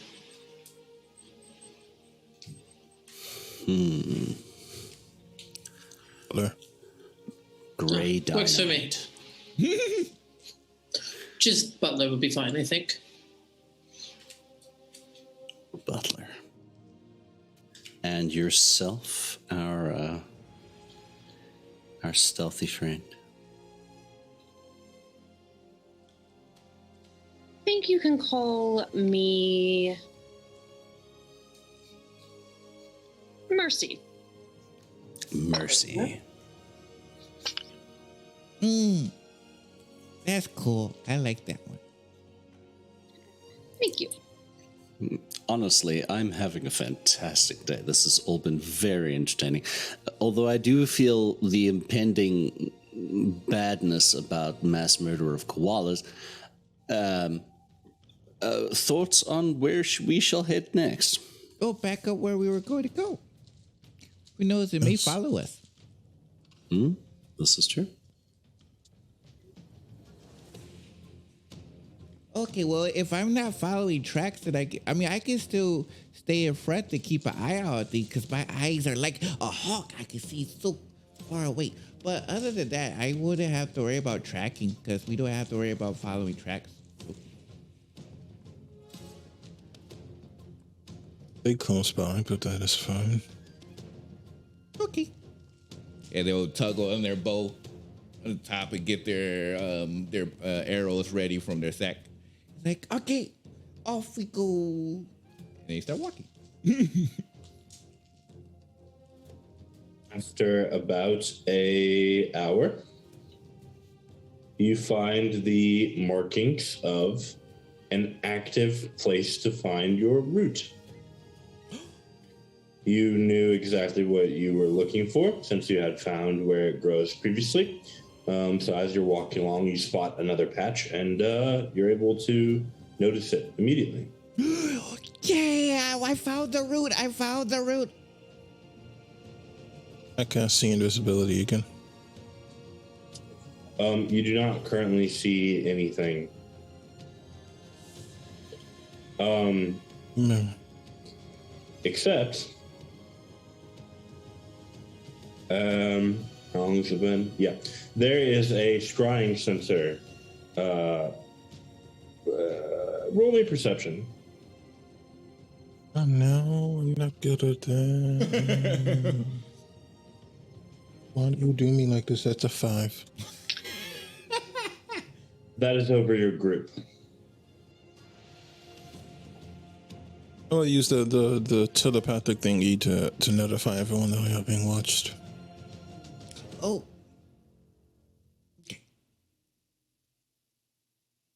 And they'll make their way over to the roots and attempt to pick some up from the active batch. Yeah, I give Kashad a thumbs up, and I'm like, all this walking around is really making me really hot for some reason. I start taking off my tunic, shake it out a bit, grab my water skin. I'm just squeezing it out of my head and running back there. Much, much better. How much Kashad's would blood you, pressure is rising. how much would Abrea like to collect? Not the entire patch, because they know what it felt like to go across an active batch before and be like, oh, I gotta find new ones. So they want to save some for like others in case others want to obtain some. So maybe like half of the patch. Okay. Whoever is marking the inventory, mark 12 roots. Yay! 12 roots. Okay. Okay, I'm done. I got 12 roots. After that, you all would like to continue on? Mm-hmm. Yeah. So about 3 more hours into your travel on this hiking trek up the mountain, everyone hears a clicking sound, and then the screeching of stone being pushed against stone, as to the right of you all on the path there seems to be a hole opening out that heads down into the mountain. Do any of you speak Celestial? Yes, I do. You do, buddies. Yeah. We were talking to no name yet. The markings that you see that appear as the stone begins to move above the sort of trap door that heads into the ground, it essentially, the stone moves out of the way, and then you see a stairs that are hewn into the stone, like they've been carved out, lead down into the ground. Above that, you see written in Celestial, the Betrayer's Prison.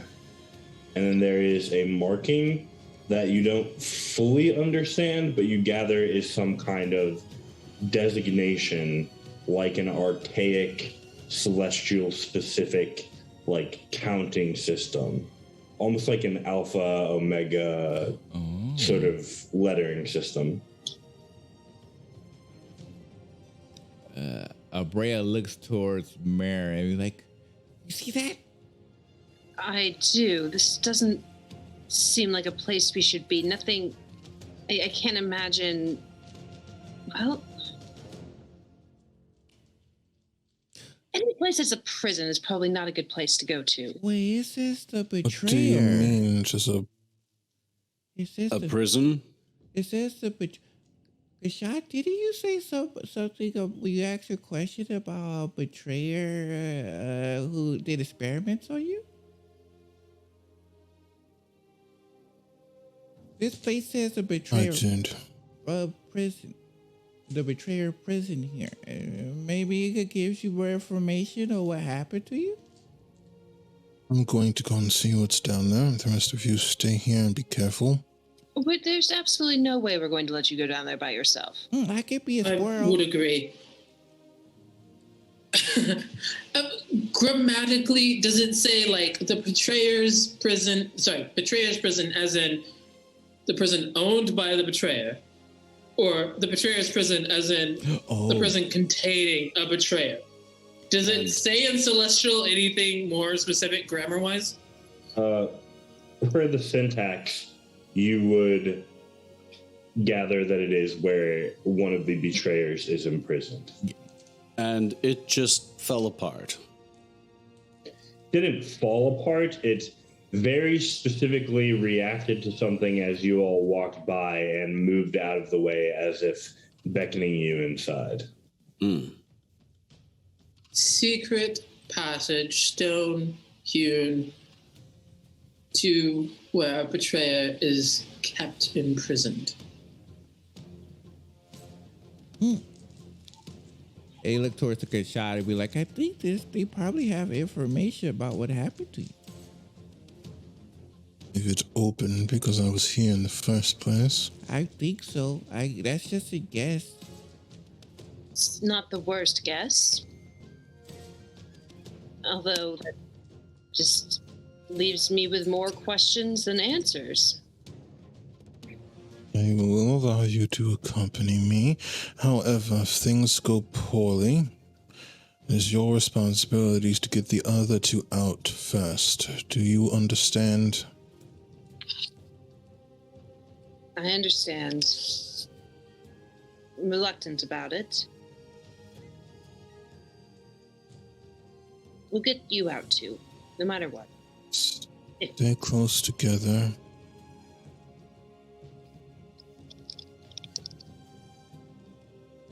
Okay. Is it dark down the set of stairs?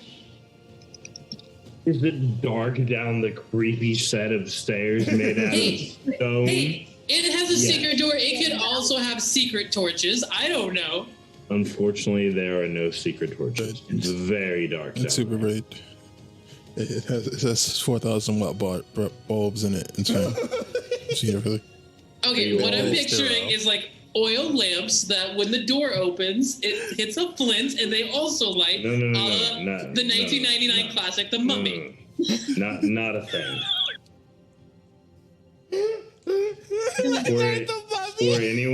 For anyone on Roll20, I have moved you to the map.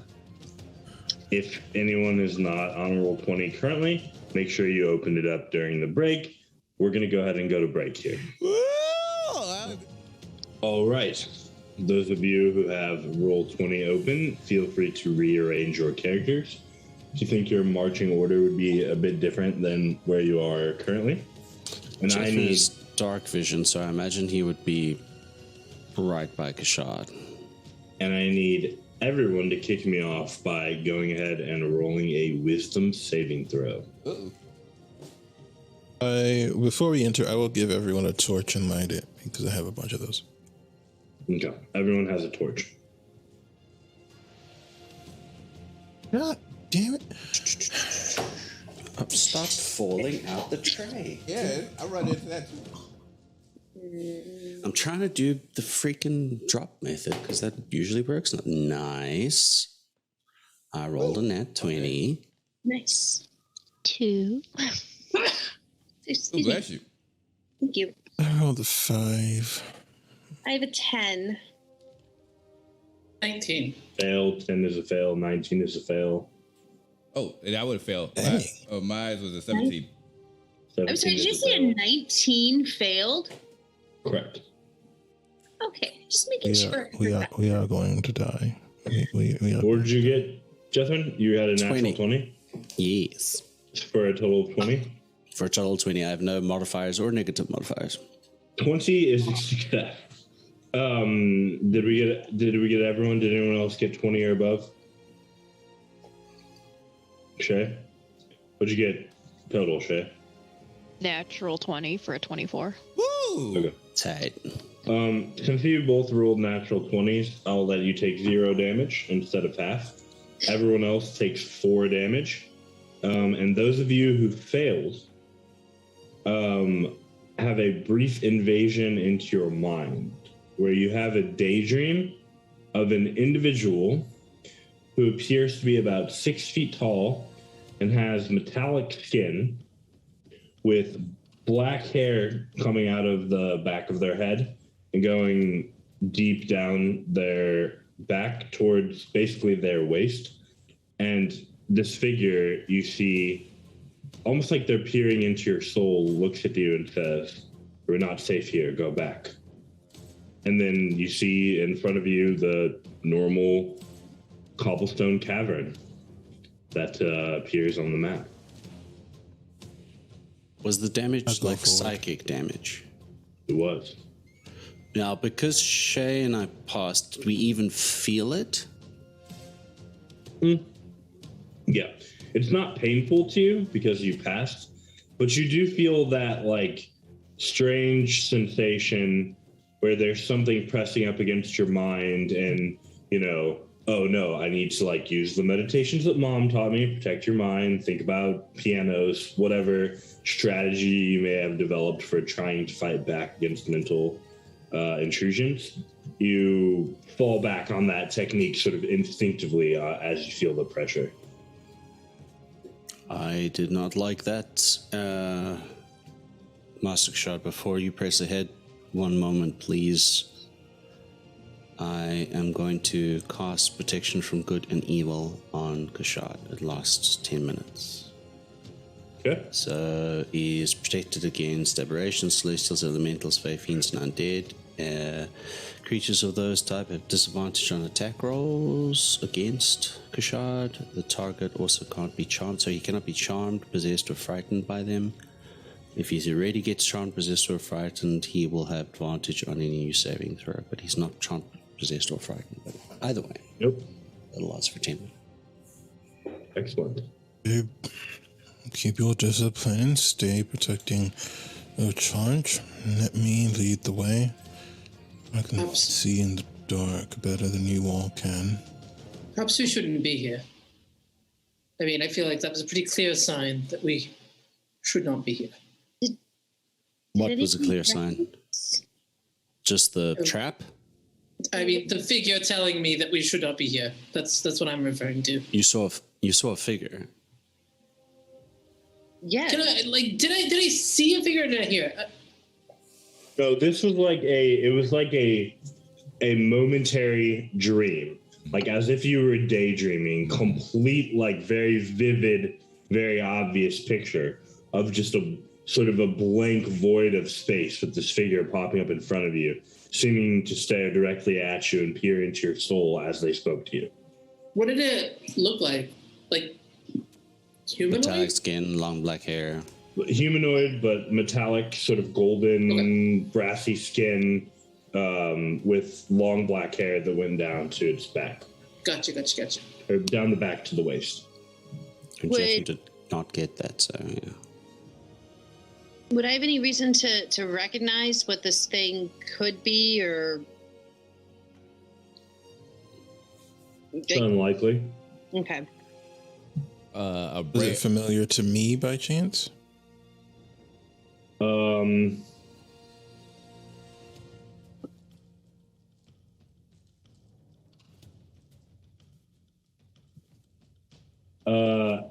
It's possible.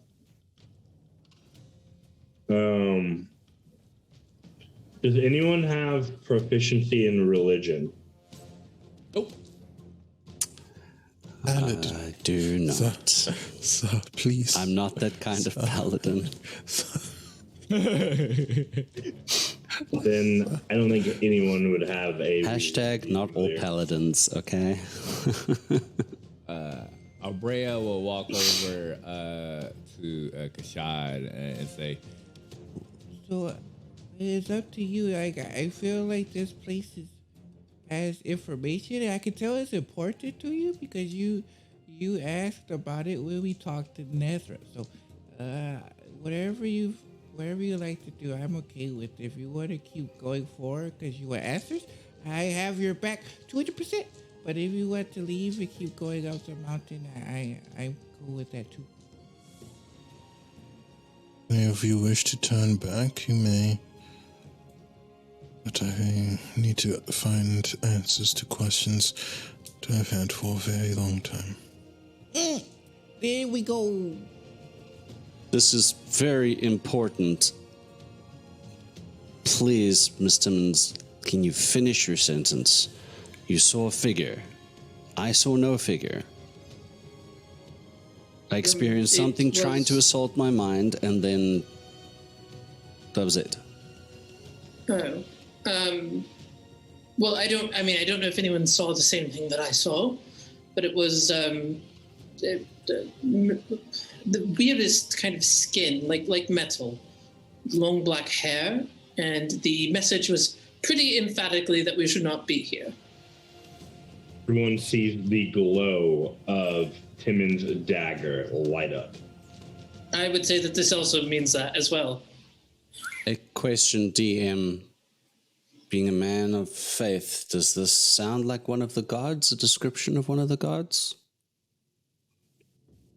Does not sound like one of the 5 in the Pantheon.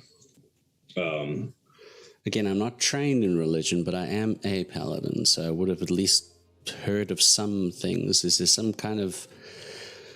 I'm not trained in history either, but I would have had lessons. Could I attempt to make a history check? You can make a religion check at disadvantage. Okay. That's fair, that's fair. I mean, I was not... Okay, it's not too bad, maybe. We'll see. Okay, no, that got worse. A 9. Yeah, it's hard to say. Nothing that you're explicitly familiar with. You certainly have individuals that you could ask later, what is this? Or perhaps try to send a message with sending, but it's not your area of expertise. I'm going to pull out my spear and have it in a defensive position. Then I will be closer to Obrea, as Master Kashad has said, stay close to Obrea. So I'm That makes here, sense. just one behind there. If Jethrin's by Abrea, I'm going to stay closer to Kashad.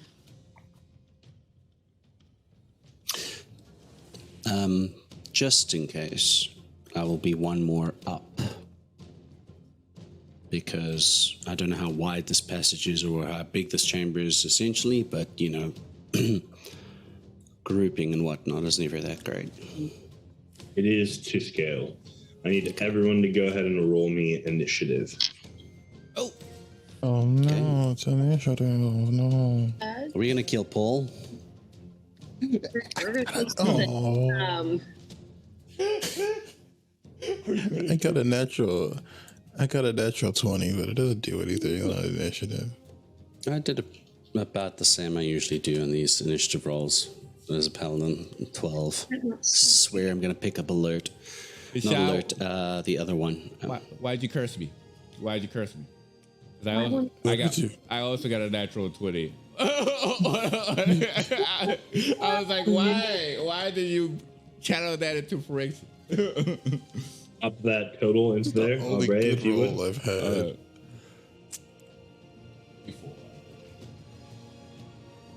I type it into the tracker, and then that is maybe. Abrea, you do not currently see anything, but you do hear hoofbeats approaching you, and you are first to move, being unsurprised thanks to the dagger of warning. So in that case, Abrea is going to use their action to summon their wild companion, and since it's dark out, they're going to bring out an owl instead of a hawk. And then from there, they'll use their bonus action to place a beast totem right here. So therefore, everyone will get 7 temporary hit points and advantage on strength and saving throws as well as strength checks. What is the radius of that, by the way? 30 feet. I can always move it in case they actually require strength saving throws if it comes up. But you're right. I pretty much did it for the temporary hit points. Yeah. Much THP? Anything 7. else? Oh, nope, that's it. Shot. If I am unable to see my target, then I will hold my action to unleash a spell at the moment that they arrive.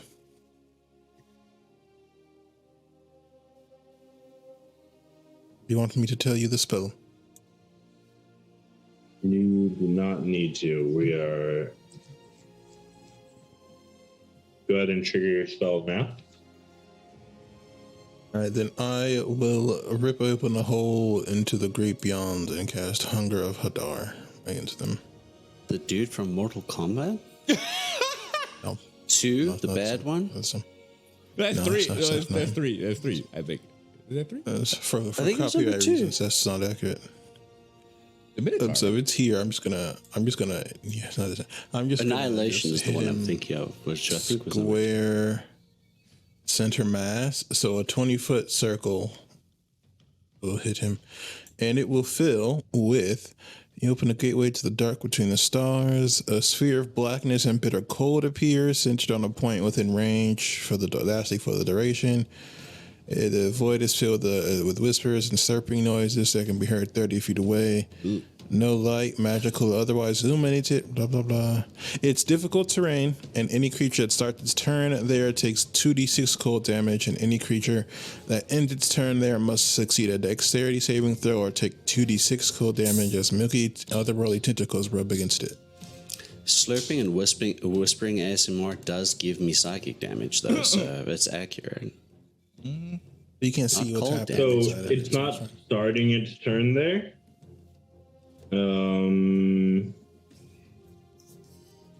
But it will end its turn partially in there.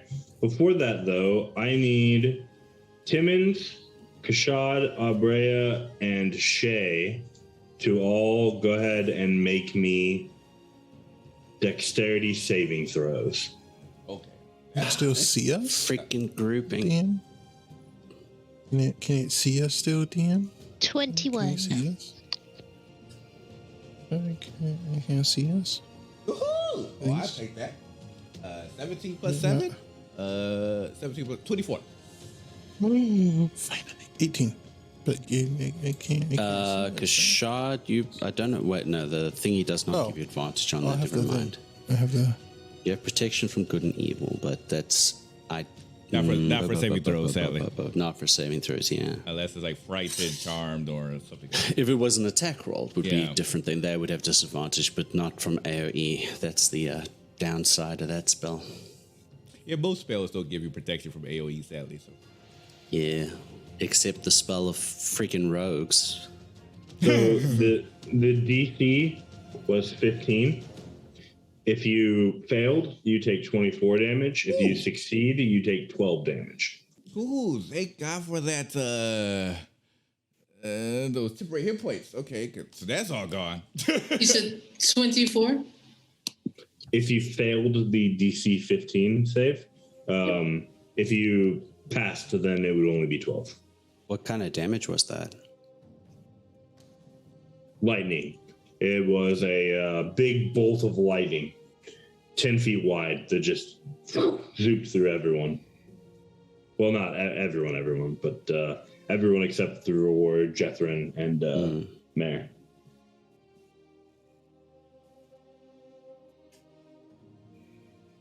So is it inside of the sphere or outside of the sphere? It is currently inside of the sphere. Go ahead and roll damage. Oh, it wouldn't. I don't think it could hit us if it was inside the sphere. It was charging directly at you when you cast the spell. No one moved, so it just threw the ability in a straight line. Unless I misunderstand Hunger of Hadar, then that's completely valid. I don't know. It's up to you. Ultimately, it just says they can't. It's magic. No light can see it, so they wouldn't be able to see, and would be fully blinded. So I don't know. Your explanation makes sense to me. So Yeah, it was going straight forward, so just makes sense. Makes sense to me. I mean, it makes sense logically as well, man. So it takes 2d6 acid right now. Go ahead and roll that, and it'll take 2d6 cold at the beginning of its next turn. It was 5. I wrote the 2d6 was 5. Got it.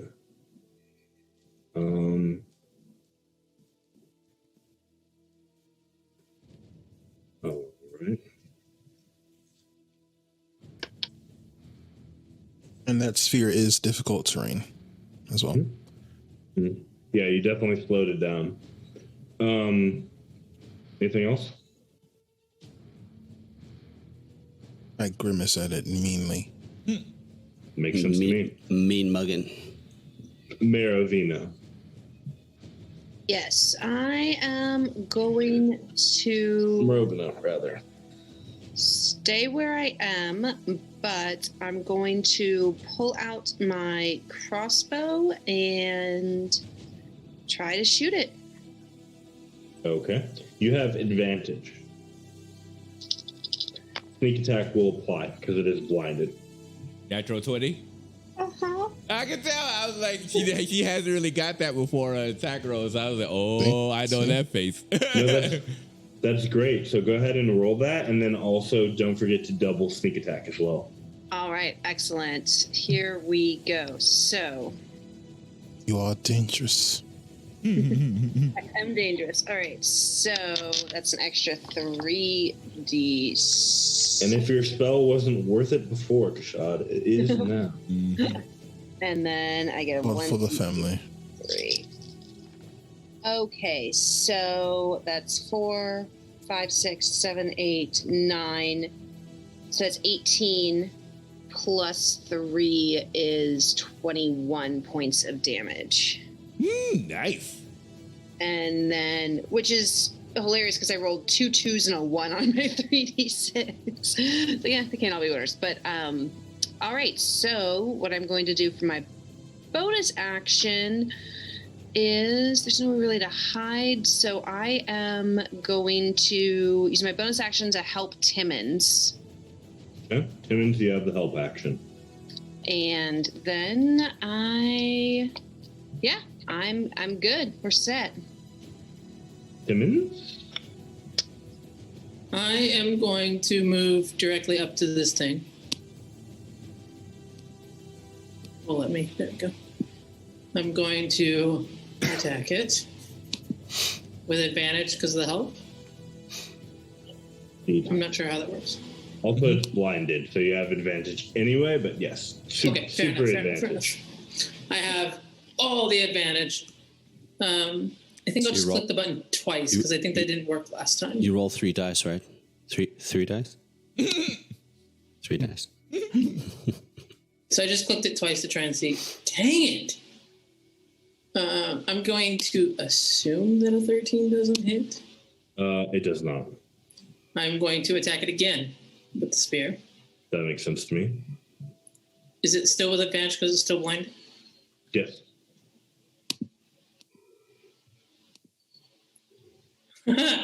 Less that time. Less. Oh, no. I'm going to use a key point for flurry of blows. Like, I would land 1 hit. This is what happened the last time we had combat too. Are you kidding me? So far, the highest one I've gotten was 13, with advantage for each one of these. Timmons. Hey, Shay, get possessed. Timmons can punch you. Really We'll want to see if that one hit hurts. it. I really want to hit it. You still have one more flurry of blows attack. Yeah, I know, but also I'm very hurt. I can use one of the flurry of blows as I'm just gonna flurry of blows. I'm gonna hit it again. I'm gonna try. I haven't hit it once, but I'm gonna try. I've now gotten to a 14. Does a 14 hit? It actually does. Oh my god. Please make a con save, because I will spend another key point to try and stunning strike. Okay. All right. This is that scene in the action movie where the main character hits it to be over and over again. They just kind of stand there and take it unaffected. It's really, really ridiculous that I have rolled 1, 2, 3, 4, 5, 6, 7, 8 times, and the highest one I got was a 14. What is your what is your con save? 14. Okay, it is stunned. It is a freaking miracle is what that is. So it will be stunned until the end of my next turn. Since it is stunned, I have 6, 7. I have 5 more feet of movement. So I'm going to take... Well, actually, it's a large creature, right? Is it wielding weapons? It is a weapon. You see a tail with a serrated spine on it and claws, horns, and hooves that look probably pretty dangerous. All right, I will take a step back because it can't do anything to me because it's stunned. I agree. Yes. And that's the end of my turn. Because Timmons is stunning.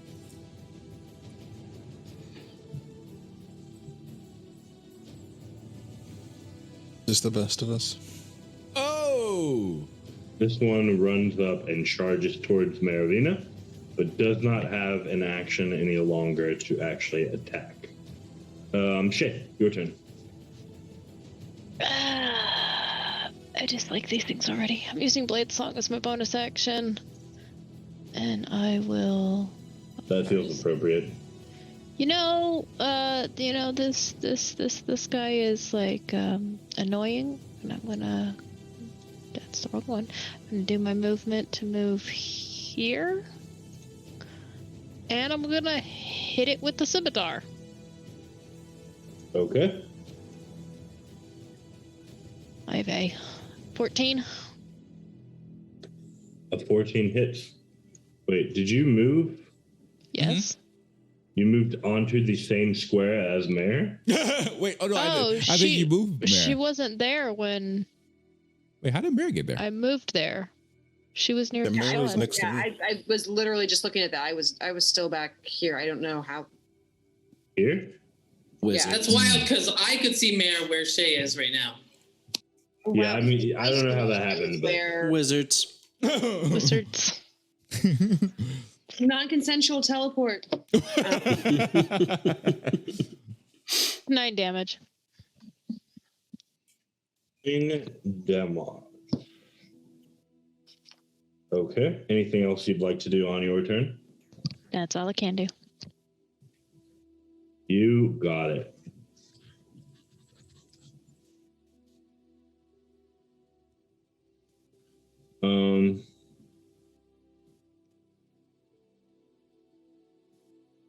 Okay. 10, 15, 25, 35, 45, 55.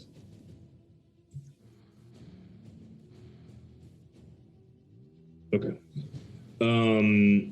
This one that you see charging up at the top, just for your awareness, seems to have already been injured somehow.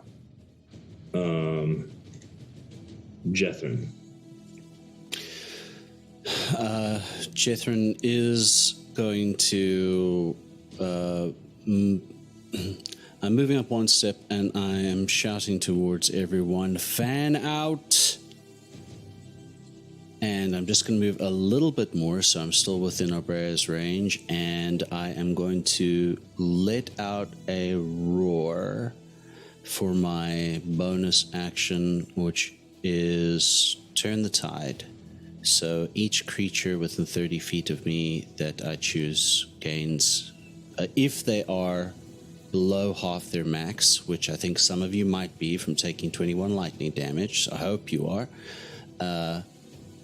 you get 1d6 plus 3 healing, and I'll just tell that to roll there. Ooh, rolled max, nice. So there we go, 9 points of health for everyone. There's my bonus action, and as my action, I am going to start singing the song of my ancestors, and I would like to summon my lion. I'm going to summon it right in front of Obrea. Yeah, you would. Do I have Over here. a token for that already? No idea, my dude.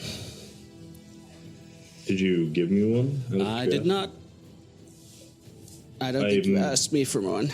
You just duplicate. I'm gonna blame this on you then. So You can duplicate Jethrin's token because it's also a lie. Well, no, it'll look different. You didn't ask me for one. That's racist. That's racist. All Leolins look alike. No, we don't. Damn it. Wait, just to clarify, the 9 hit points is for everyone or people after? If you were below half your max hit points, you get 9 healing. Gotcha. If you were not below half your max hit points, you do not get that. Okay. So I'm good.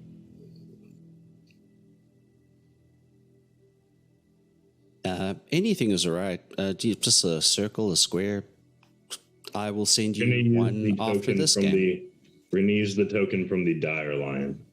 Okay. I would like him to be just here, below Abrera, like there. Oh, you said in front of. This is Yeah. Well, I was looking at the token's face. You know what I mean? I was looking at the token's face. So I know he's not pointed that way, but the face pointed that way. I see. Got it. Anything else? That's all I can do. That's my action, my bonus action. I have drawn a spear and the new longsword +1. For 2-weapon fighting. Got it. Cool. Brett. Okay. In that case, Brea is going to move up to avoid those type of attacks. Because they will still get hit. That would still get hit. It would have to be right here. That's the only way it would be in a direct line of 2. Yeah, right there. So they'll move over to that direction. From there, they're going to then. So Timmons is healed now with that. Okay, in that case, they'll go ahead and use their bonus action to at least Hunter's Mark on this creature. And then from there, they're going to, of course, have their animal give them the help action as they bring out their bow and strike with sharpshooter. All right. Sharpshooter. Qu'est-ce que c'est? So the first one is okay. So that's an 18 already. They hit. So I'm pretty sure that would hit. Oh, crit fish. No, second was a 9. Okay, so that would definitely hit. 6 plus 15. Ooh, okay. That is 11. 11 plus 15 is 26 points of damage to that creature there. Okay. And that's my turn.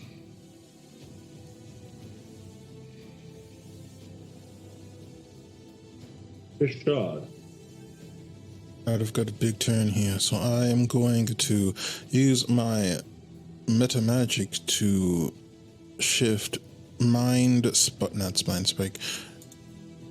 Sliver to a bonus action targeting the one that is closest to my sister.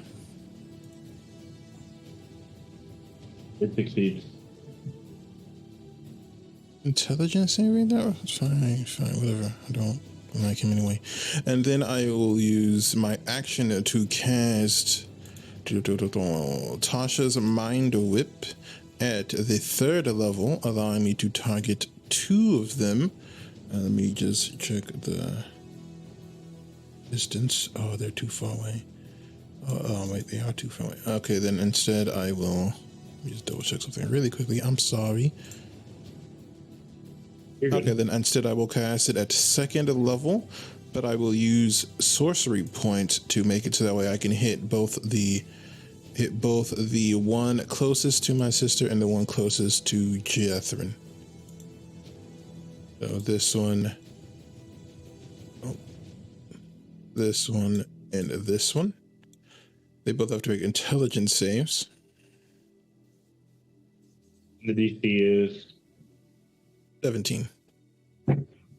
That's respectable. The one by Jethrin fails. The one by his sister fails. Also 3d6. Mm-hmm. Up. Ooh, only 8 points of psychic damage, but they can only, what is it? They can't take a reaction until the end of the next turn, and on the next turn it must choose whether it gets to move, an action, or a bonus action, but only gets one of those 3.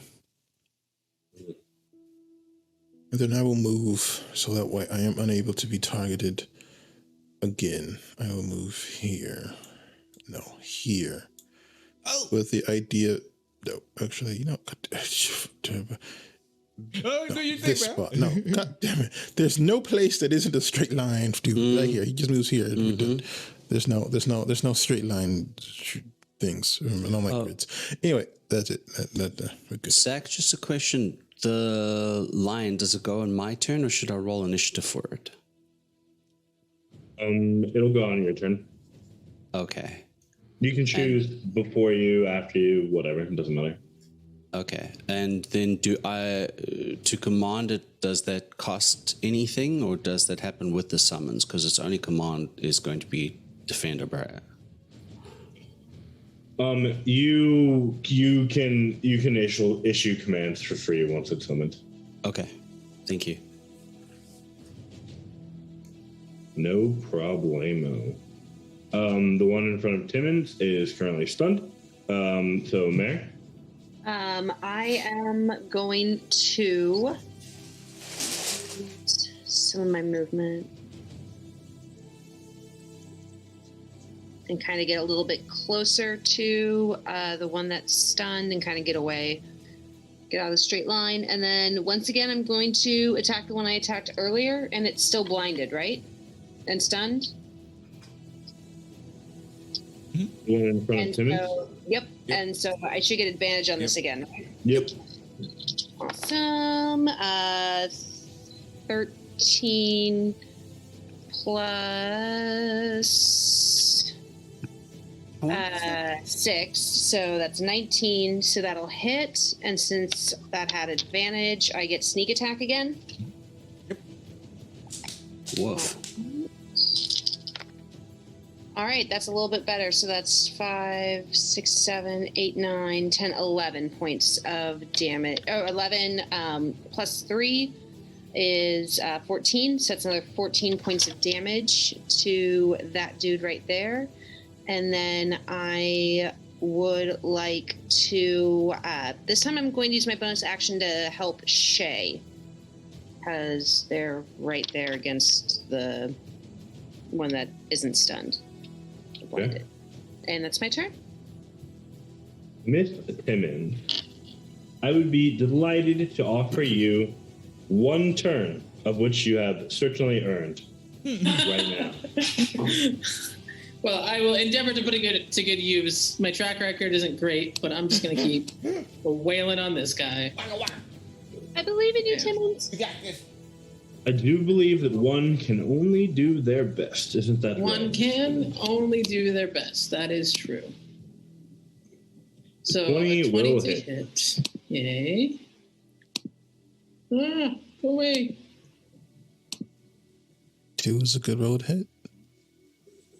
Oh, I rolled minimum damage at 4.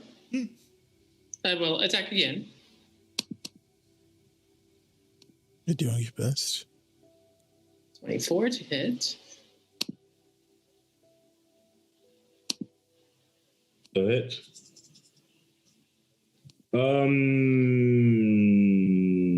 Are you certain you want to make all of the attacks before you roll damage? Well, on the first damage, I had 4. Okay. The second damage, I have 6. The second damage, you realize you are stabbing into a dead body as the creature falls. Okay. I will use my movement to get in front of this one without being inside the circle of pain. And I will flurry of blows. The ASMR circle of pain.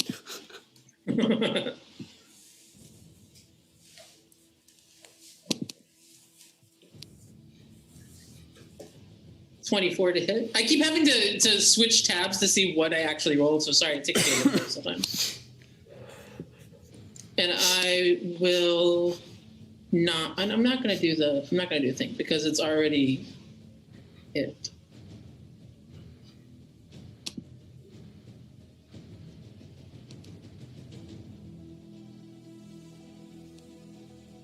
That's 8 points of damage, and then 26 to hit. Or sorry, natural 20. Ooh, okay. I clicked the button above, but it's the same plus to roll. plus explosives.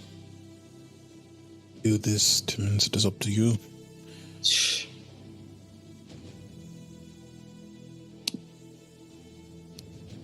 Okay, so that is 6 doubled is 12 plus 3 is 15 points of damage. Nice. I'm just having flashback to Kira's character on Saturday. Age is nothing but a number.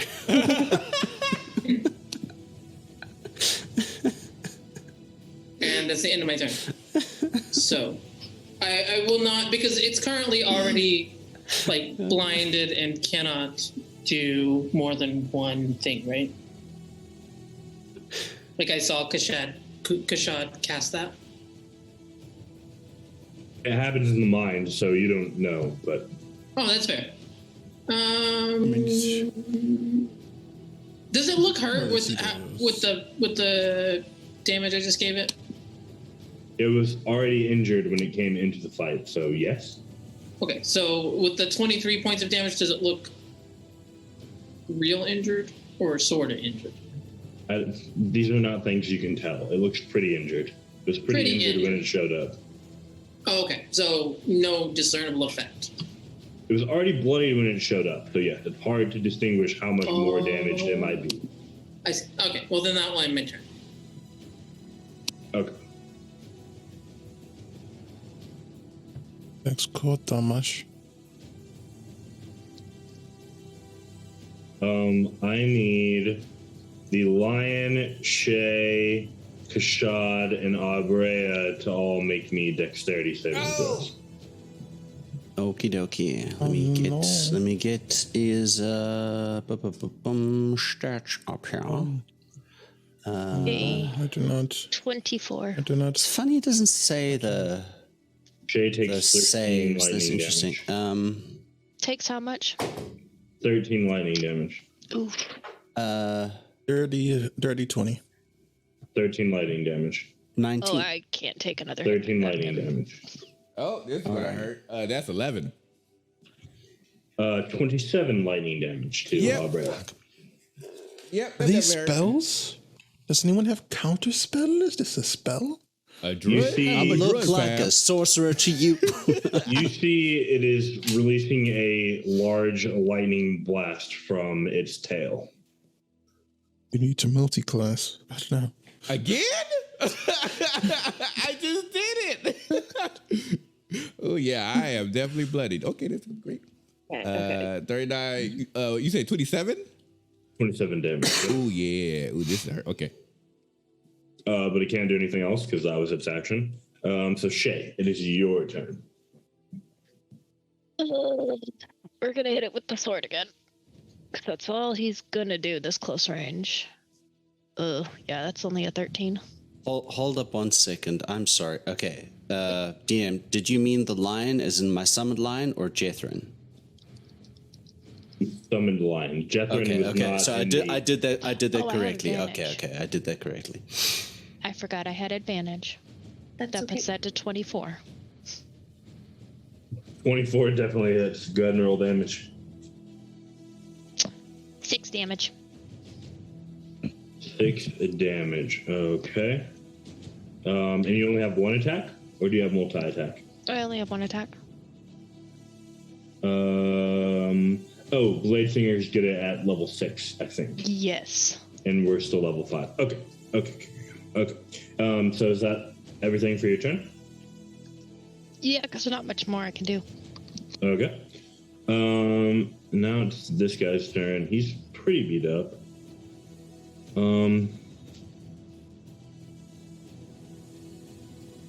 It takes cold damage right now, right? Because it's inside the thingy? It does, yeah. Go ahead and roll the cold damage, Kashad. 7. Okay. It is still up.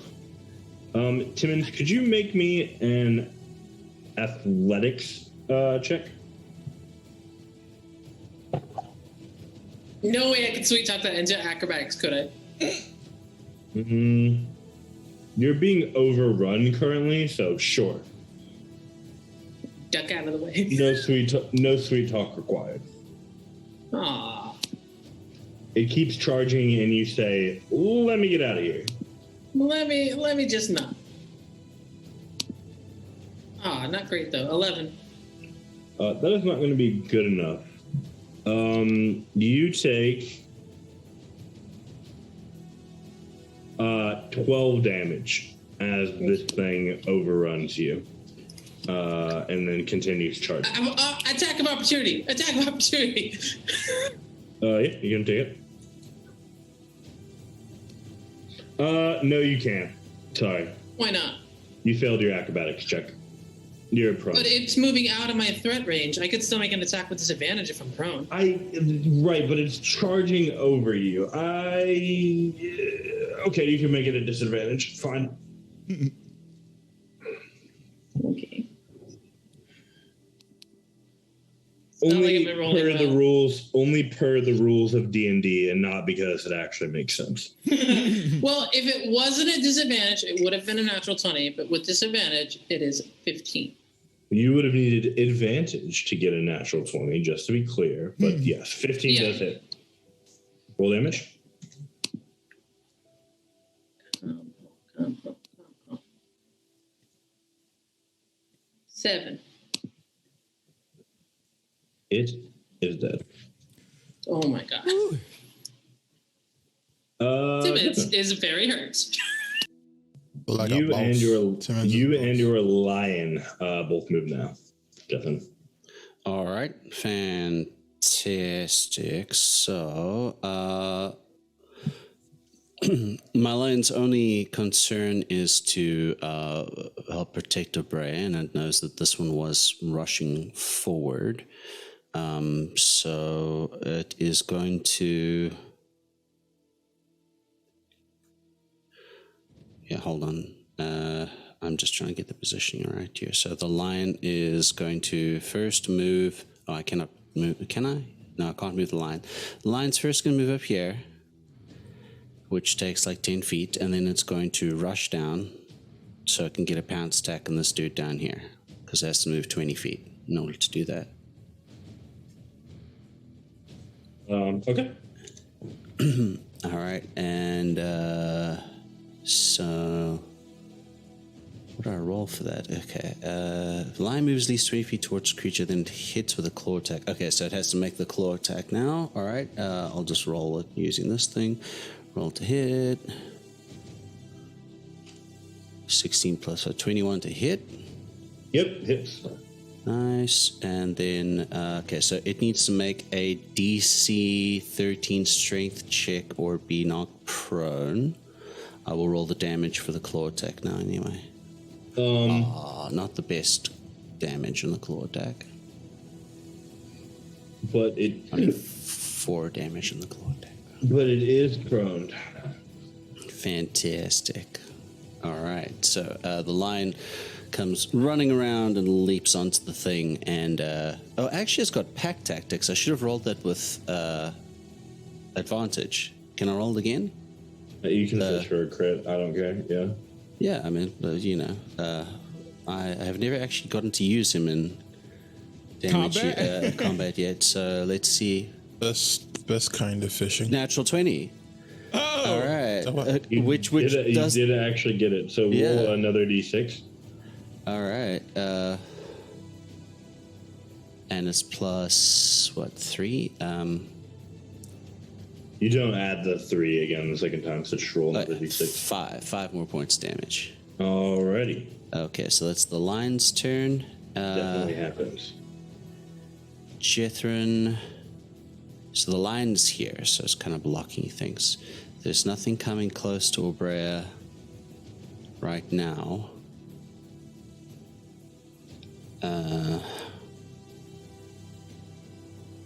I'm going to move to Obrea, and as my action, I'm going to use Lay on Hands and give Obrea 15 hit points. Ooh, okay. Okay. Anything else for Jethrin? No, I can't do anything else. I have to try and keep him safe, and just not sure if there's any more of these things coming. So the lion is doing the lion's share, so I am good. Okay. Brea, your turn. All right, so Brad goes from completely bloodied and stuff like that to about halfway through, like, oh, still bloody, like, God, thank you. And then they're going You've got this. they're going to essentially get their owl, and they're going to move their owl next to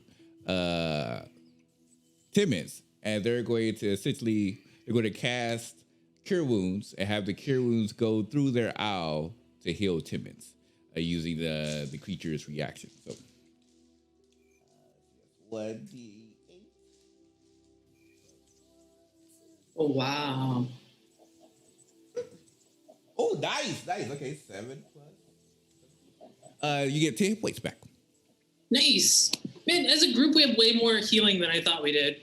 Oh, I was Brad was mostly built as a healer. Then the bow came along and and changed a few things. But yeah, and that's my turn.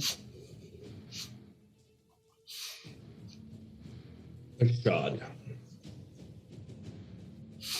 Well, I'm going to end my spell that is causing the darkness of unimaginable horrors. I'm going to move over here, and then I will cast Mind Sliver on this creature. Okay. Is an intelligence save. It passes. Don't like this thing. They're just saying no today. Then I will use a bonus action to give up a spell slot to get more points back, and then that'll be my turn. Fair enough. Maravina. All right, so I cannot remember. Do I, because it's prone, am I at disadvantage? If you use range, yes. If you use You range, shoot at it, yeah. All right, so that's what I figured. So I am going to use my movement. Actually, not in this specific case.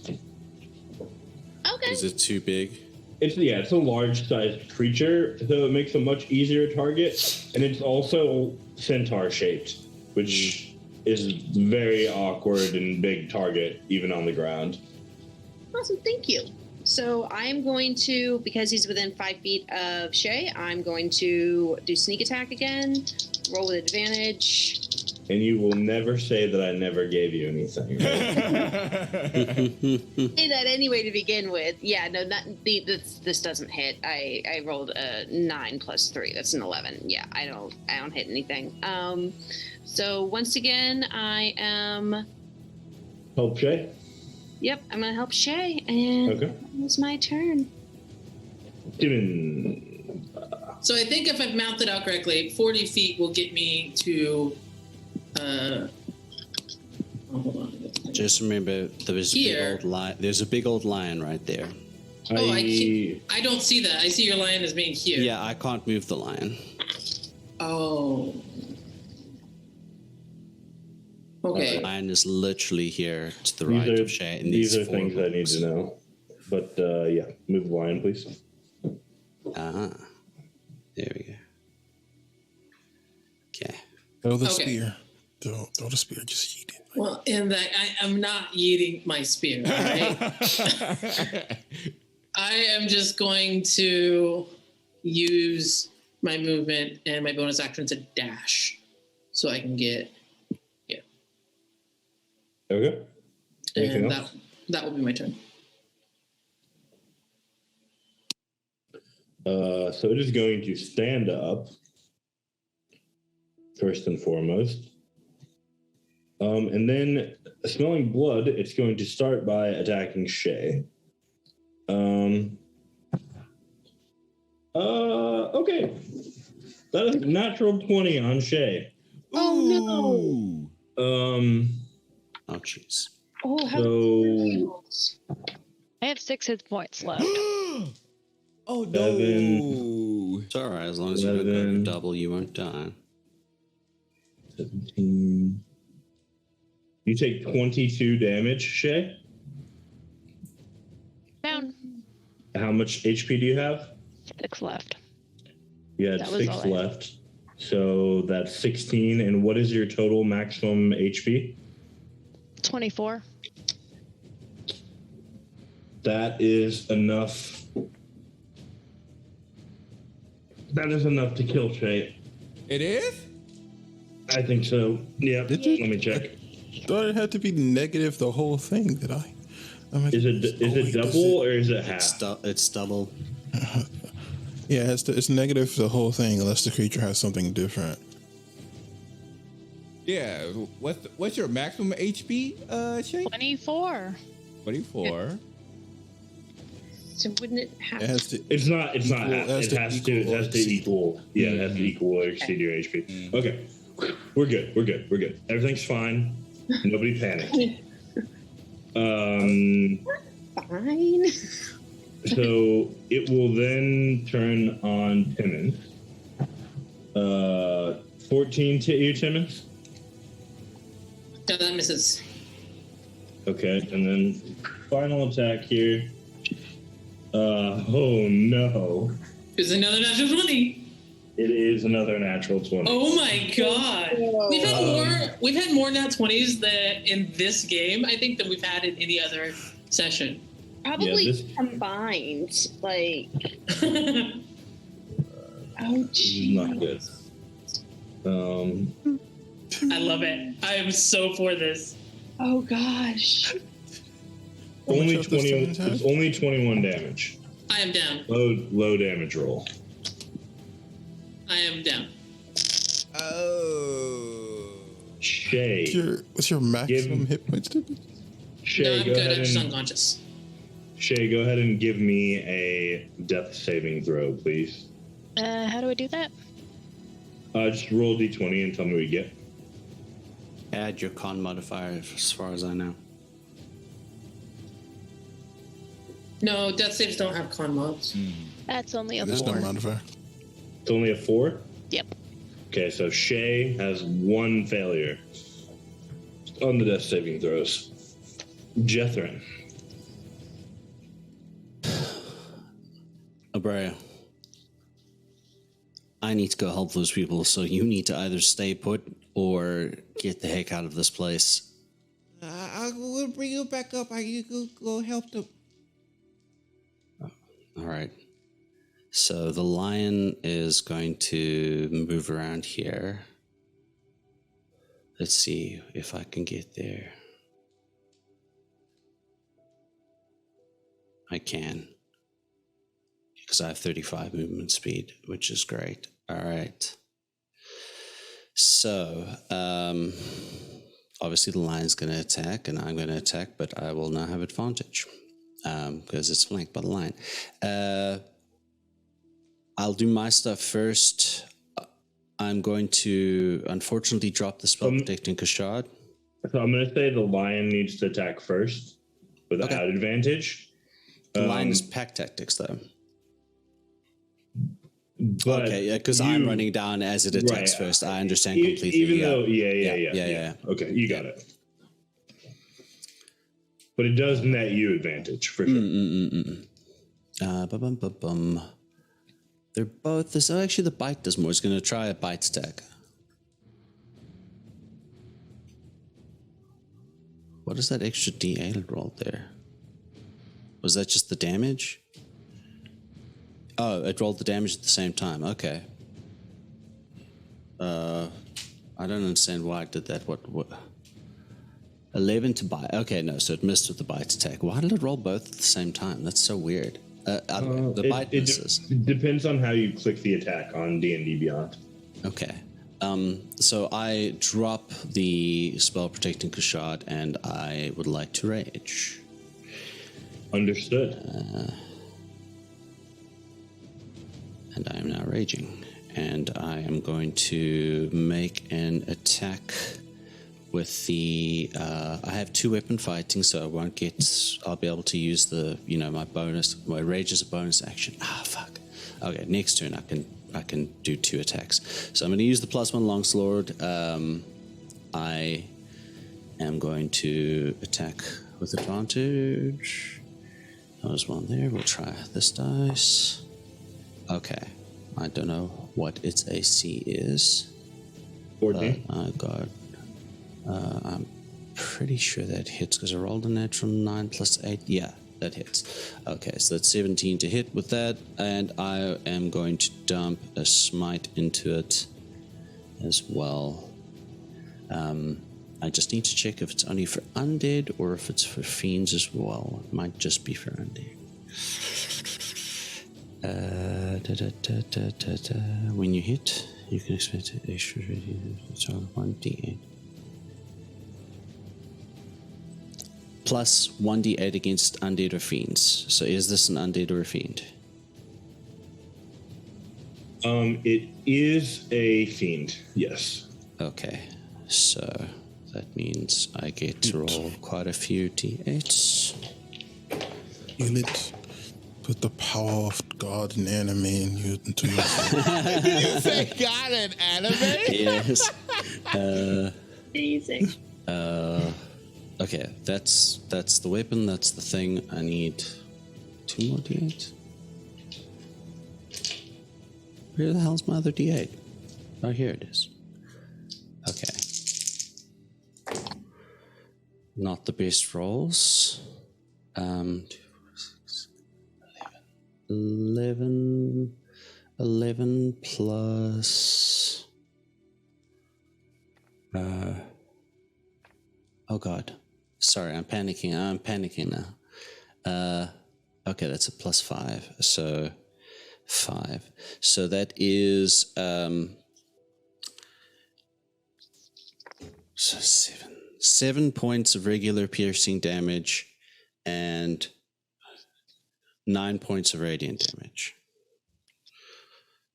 So 16 points total. All right. The creature is bloodied. Okay. Anything else that's on your all I turn? can do. That's all I can do this turn. Okay. So we're currently 15 after the hour. We have 2 players that are currently down. Would people prefer to do one more round and try to finish this combat? Yeah. Or Yeah. do we want to let the drama sit until next week? I'm okay to finish, or up to you really as a DM. Okay. Abra, your turn. All right. So for their bonus action, they're going to look towards Shay. It's like, no, you get up first. So they're going to use their bonus action to give a healing word to Shay. So give me 1 second as I do that. All right. Perfect. That is, wow. You get 7 hit points back for that one. And then they're going to use their creature to give them a advantage on their attack as they use sharpshooter to attempt to bring this creature down. Here.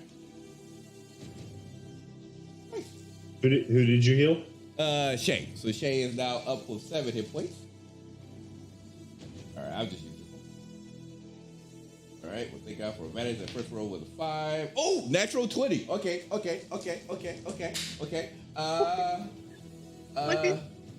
Well, okay. Now I don't have Putter's mark on it, so it's 2d8 plus 15.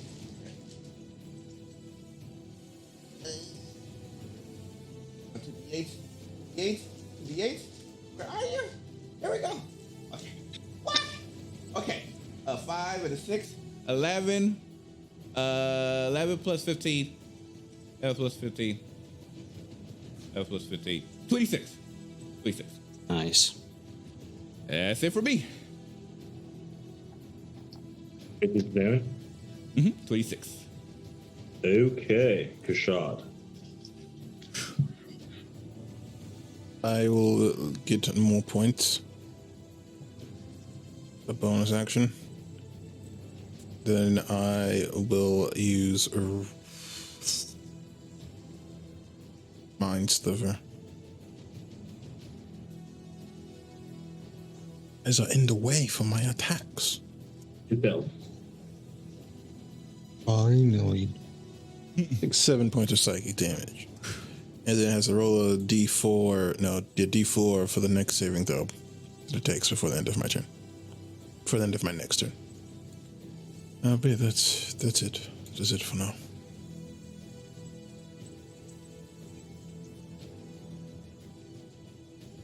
Damage? Sorry. 7. 7. D6 and 7. Marovina. Mare.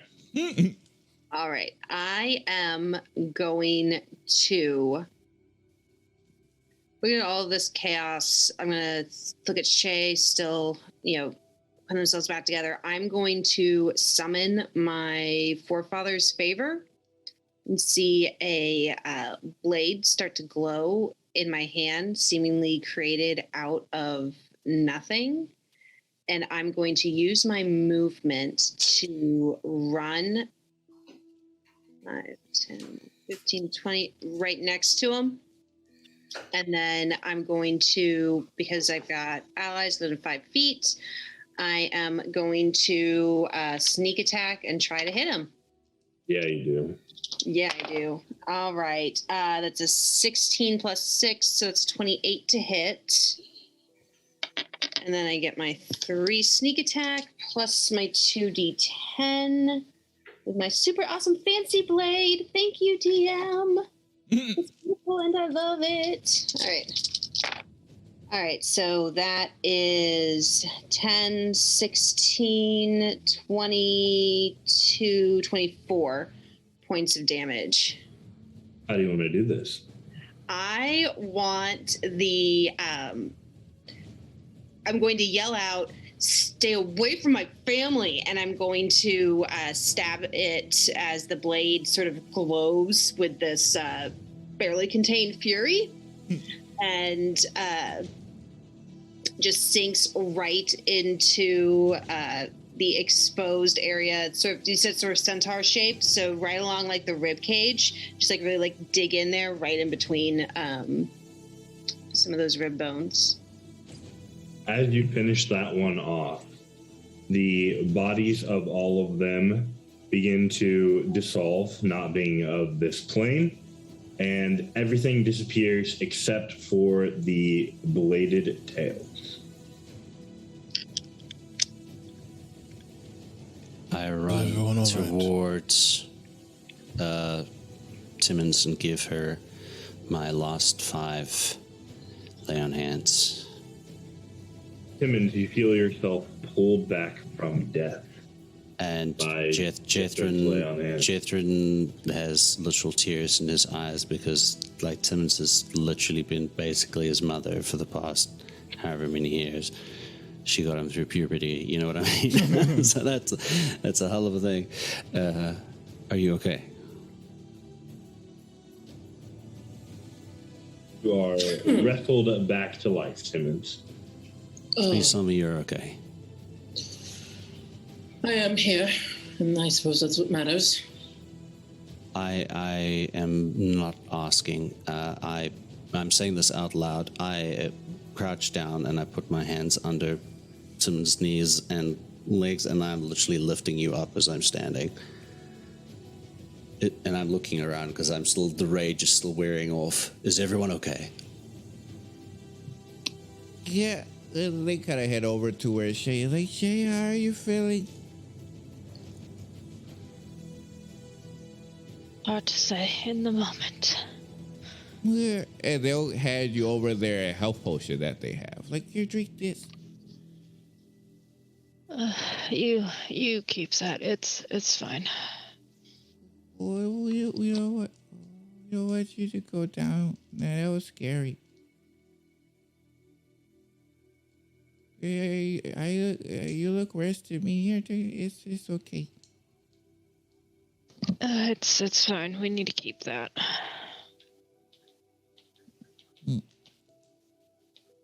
If there's more of these things or things like it, we may need it. We can't wake someone up in the usual way. Okay. And they kind of give Shay a huge hug. It says, like, you scared me. I do apologize about that.